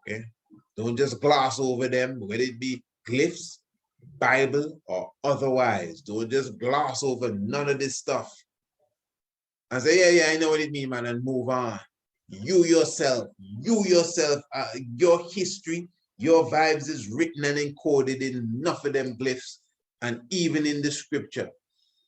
Even in the scripture, I always tell people, read Revelation. In Revelation, many angels are released. 7 angels here, then 7 angels in the temple, then this angel flying over here, and this next set of 7, and the next set of 7 with trumpets. So you don't think you are one of them in them set of 7s? We can't belittle ourselves. You have to know who we are in the prophecy. Because we see the fact that we sitting and listening to them prophecy here mean that we are also part of the prophecy. I will take no more of your time, family. I give thanks for your patient listening and attention, you know, and such meditation of righteousness. Holy Emmanuel I, Selassie I, Jah, Rastafari I.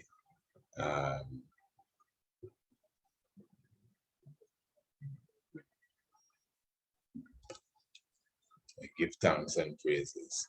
Yes, family, love in the house to each and every one. And of course, give thanks again. And I will ask the royal ones, those who desire to make any contribution whatsoever towards this reasoning, please freely, you don't have to even put up no hands. You could just come on board. You could put on your camera, put on your mic, whatever it is. And we are open here for any level of reasoning, questions, or comments. Blessed love. Anyone whatsoever that has anything to add. I know a lot of talks were here in the chat, but I didn't read anything whatsoever. But Yeah. yes, give thanks. Blessed love. Blessed love, give thanks. This was a really, really enlightening, a really good presentation. So give thanks. And I wanted to get your opinion about the serpent. You know, a lot of people have a lot of negative things to say, even as you were sharing the Seth, you know, what he was doing, his relationship with the serpent as they were on the ship. So what's the difference between the feathered snake and just the regular snake without feathers? I was curious about that. I don't think that I don't think because let's say the regular snake without feathers doesn't have feathers, that is what makes it bad as such, really. I just think it's all symbolism in the sense that I always like to use the example, for example, of the Bible. I like to use this example with the lion. Now, as Rastafari big up the lion a lot. So we would say that we're lions because our father is the chief lion, the Lion of Judah.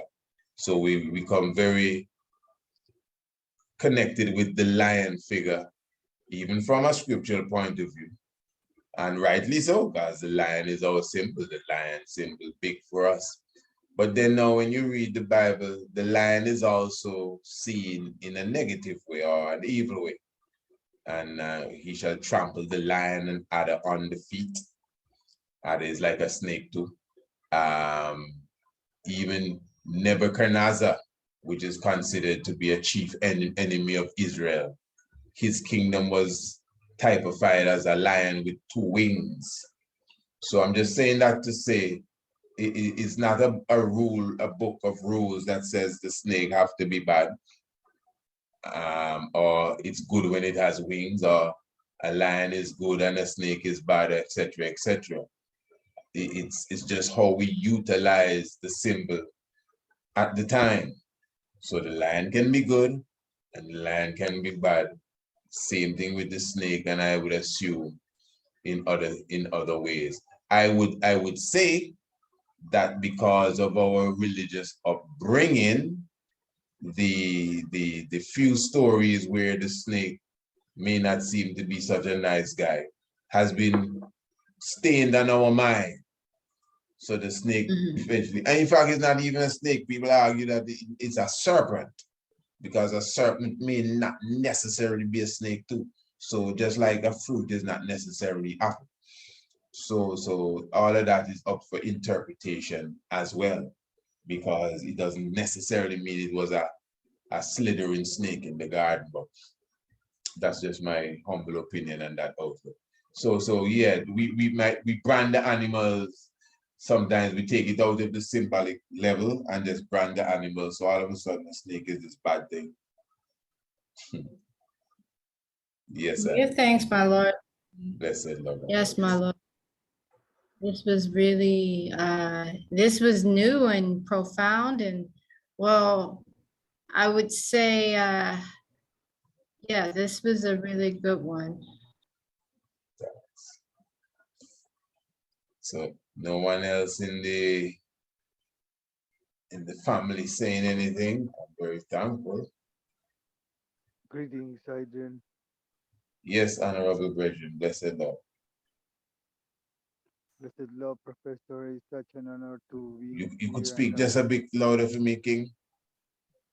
It's a big honor and one honor and one pleasure, the opportunity to be in the Tiger Temple and for see this kind of differences of some things apparently are the same, but when we have it a little more of a study, we can deconstruct some perceptions and see like three types of three process to Anubis to arrive in the history of Egypt. But the only thing I want to say, are you hear me? It's very low, but I put my ear closer, so I'm gonna try to, yeah. But I want to share some comments and finally make a little question to the. Okay, if you could do it a little louder, it'd be good for us because I'm kind of straining to hear, although I'm picking up. Can you hear me good now? Yeah, but go through. Yeah, you go through. For me, I living 1 year in Mexico and the experience to know a little of the culture of that land, because also I living in a piece of the Maya land in Tulum in Mexico. Yes, I. The the things there are really powerful. I experienced so nice vibe coming when I'm starting to make some relations about the at first just for inner experience, inner vibing with the Pacal Botan and Haile Selassie, like feeling they are really connected like kings. And and I have it a mention. I make a mention. I want to make a mention about that because Haile Selassie, in his desk, in his imperial palace, in his imperial office, over his desk chair, he have it a statue of Pacal Botan. Wow, I never see that one. That's deep. And for me, when I knew that, it gave me a lot of answers about the knowledge of like Haile Selassie giving to his sons and daughters, as we are Rastafari people, the knowledge to study for what one we have to do with the knowledge of the seven seals. The seven seals he left to us, like Pacal Botan uses, like the king of the Mayans, the king of the black magic people of South America at that time. Mystic, And yes.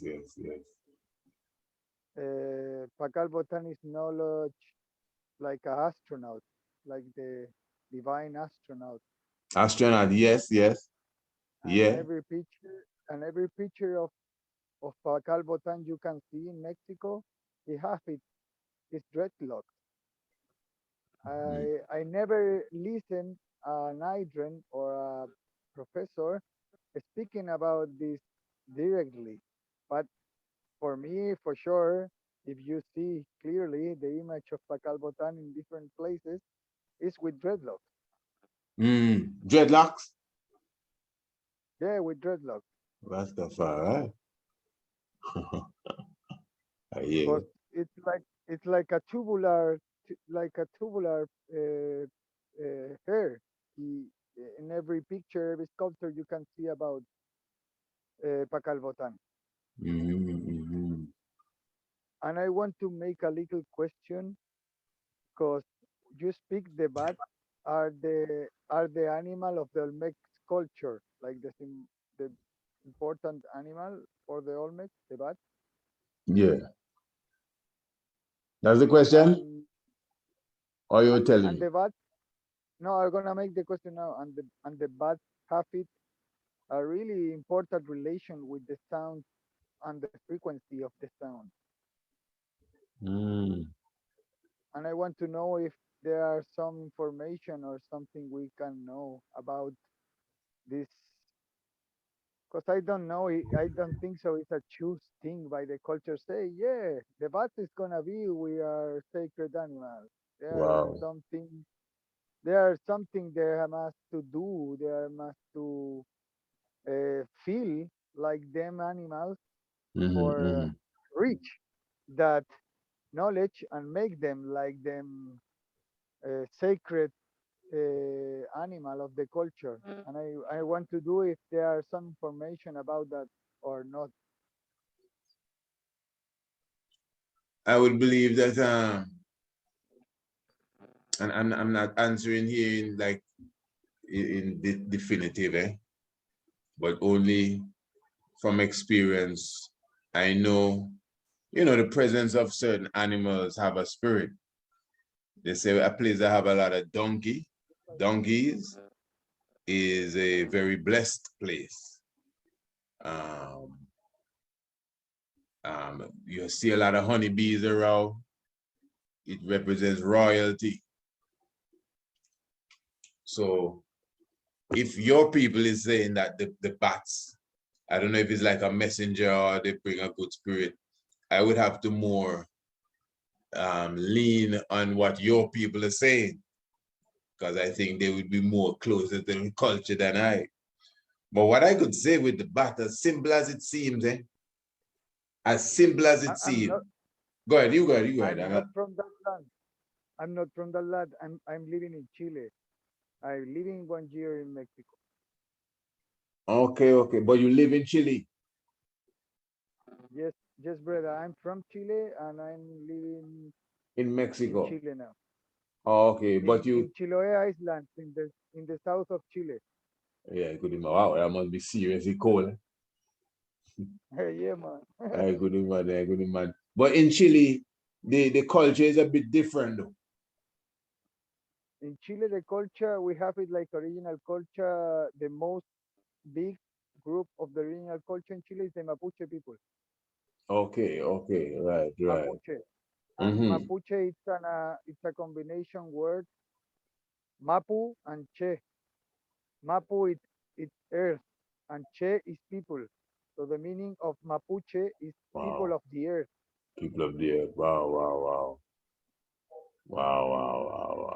Yeah, man. Rooted culture, man.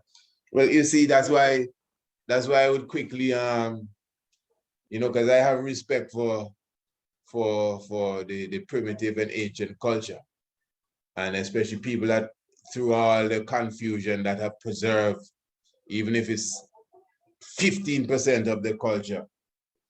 You have to give thanks to that, because some of us, we lost our culture totally. Even when I was younger, I would see more of our African culture amongst the older people than today.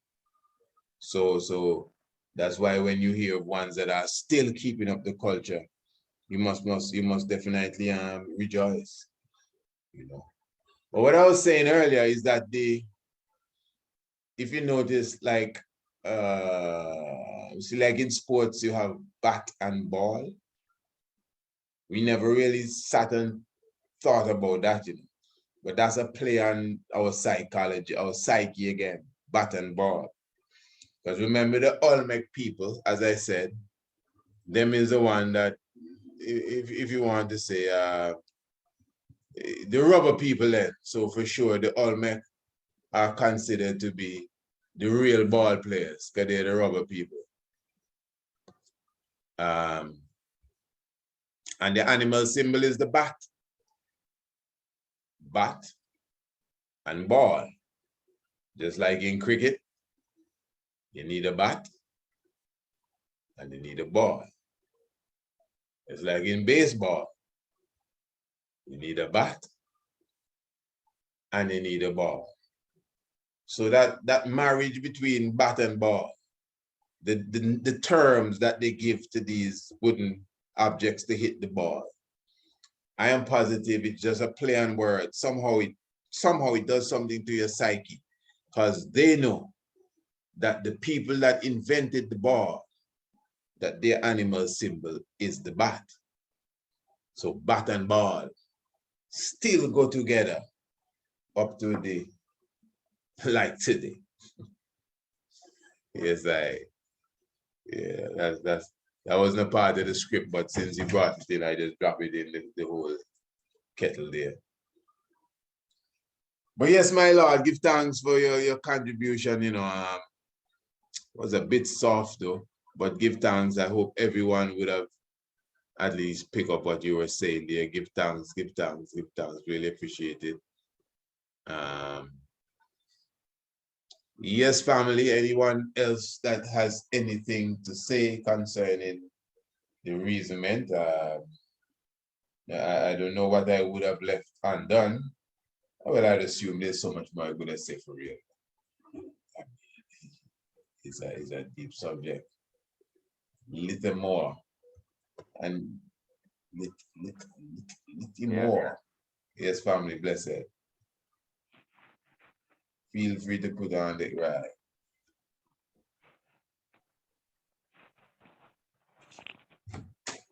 You're live and direct. Yeah. Yes, sir. Yeah. Greetings. Great, Rastafari. you know, great presentation. Really full joy.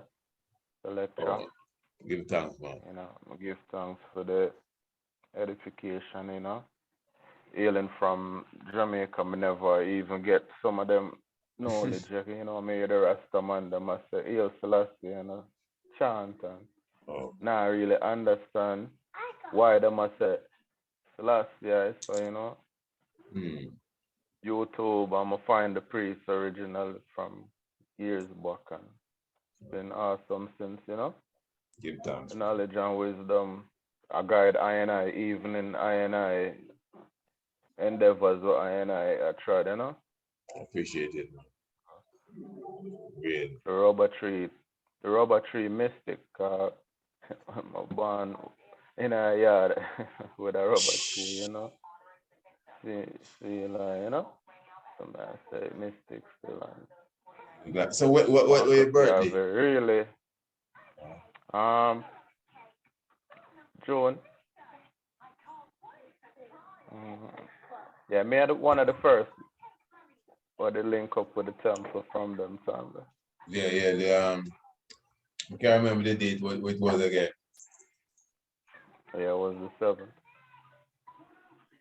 7th. What date in June it was again? The 7th. Yeah. So Earth did not too long past it for real. Blessed Earth is still. Yeah. All right, just checking the vibes. We have an Olmec look, so when you said you know, you're born in the yard with the rubber tree. You know? Yeah, so I said it's kind of mystic, you know. Yeah, of course. And you can, you know, you have a slight, you have the features of it a bit, you know. And I'm a little ball, so I don't even know that's what go on. Learn more still, you know. I continue to learn, see what the universe really inspire I and I say motivate, you know. Yeah, man, enough respect, man. Give Yeah. thanks. Well, I you know, of course, I give thanks that I could be a strength, straight up. Yeah, that's it, man. It's just humility, man, straight up. Yeah, just man, I try for any youth who want to learn, you know, man, definitely pass it on to know them black heritage and stuff, you know. When I get them thing in a school and I say, wow, if the truth is told, the youth can grow for real, you know, words of Nas, you know. True, man. True. Well, like the lecture tonight and so a lot of this is to show that, you know, everything is us, you know. Well, not everything, but all them agency here is us. We don't have to separate ourselves from it. You know what I mean? And maybe, well, that ain't us really, but the main aspect of it is us. We don't have to separate ourselves from it and maybe try box ourselves in one little corner alone. You know what I mean? All of it is us. We supposed to can gravitate to it all. You know, it's our ancient secret. As you can see now, the east connected to the west, the north connected to the south, the heavens connected to the earth.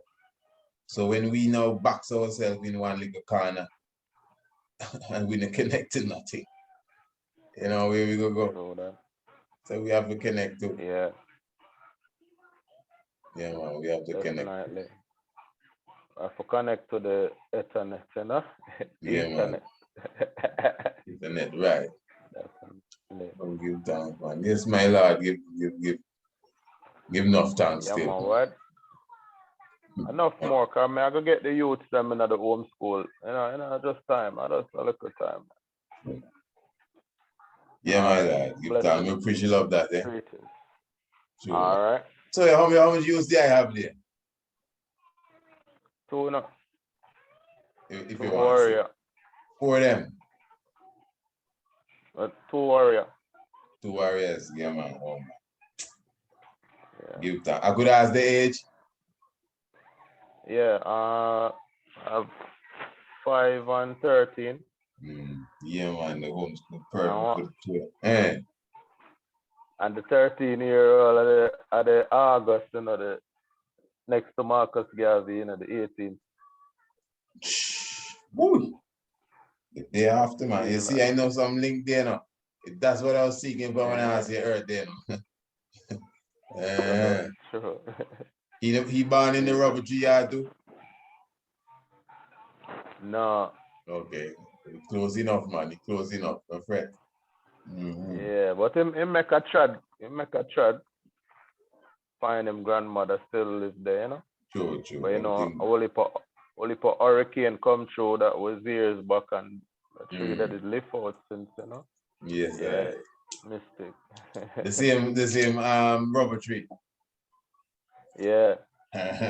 Man, come for history, man. Yeah, the same hurricane come fit.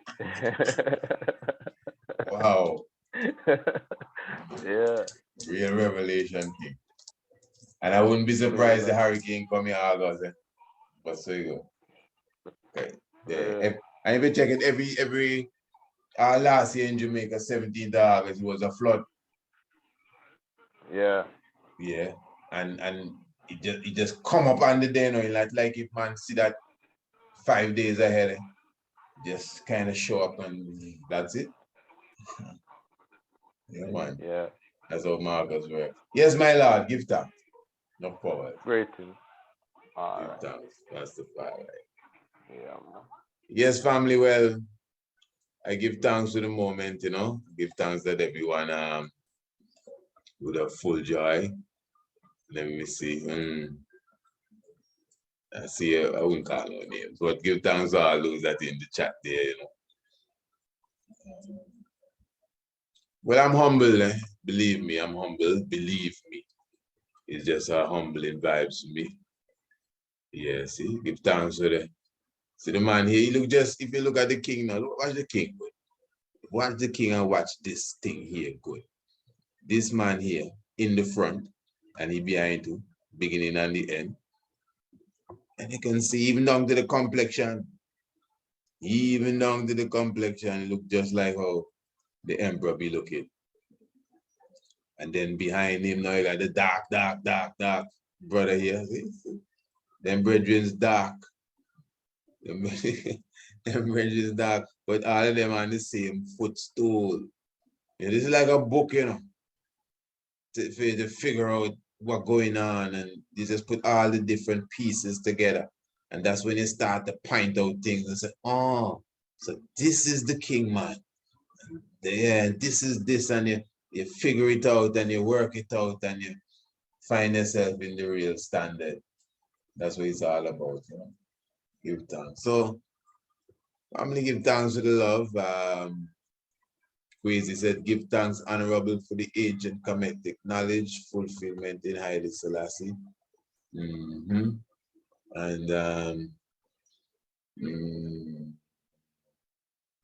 yeah, Electron, so many things. Tony Topper said a few things here in the chat, but he definitely came on and gave his words too. So give thanks to each and every one. Yes, family. That's how it is when them lectures done, you know, nobody does want to go home. But I'm sure we all home already. So yeah, man, give thanks to General Lydia Mindada, give thanks to the mystics. And the main things with all these things, you know, is somehow you're supposed to find a way to apply it to your life. It must be realistic. Not just a heap of knowledge, it must somehow can apply to your knowledge itself and your being and your faculty going forward, you know. And don't make no amount of knowledge cloud the mind from Haile Selassie, you know. I mean, I know everyone here may not be looking at things the same as I know. I'm not trying to convince or convert nobody into anything. But I just saying, not throw away the baby with the bad water. That's the main thing, you know. And give thanks continually for Haile Selassie the First in all good doings and sayings. All right, loved ones, give thanks, love and majesty, and you don't know. And I will sit and sup with the item again. Give thanks from Kente-Amente to Marcus Garvey. And you see now, simple as it isn't, it's not too much ones even ones that you see deep in this stuff. A lot of ones not even aware of the difference between Kente-Amente and Marcus Garvey. Because as I say, we just learning this, even if it's 50 years ago or so, they started to dig up a lot of things 100 years ago. And we're putting pieces together. And even those that went before us, they don't know it all. You know, we also have to come and look and research and take a next look at it and say, oh, I see, that's saying something different. Yeah. So that's why we're bold. They're going to be those that come after us and see something else. So give thanks again. Love in the house. And again, we'll sit and sup again. King Selassie, Jah, Rastafari. Blessed love. Give thanks, everyone. Thanks.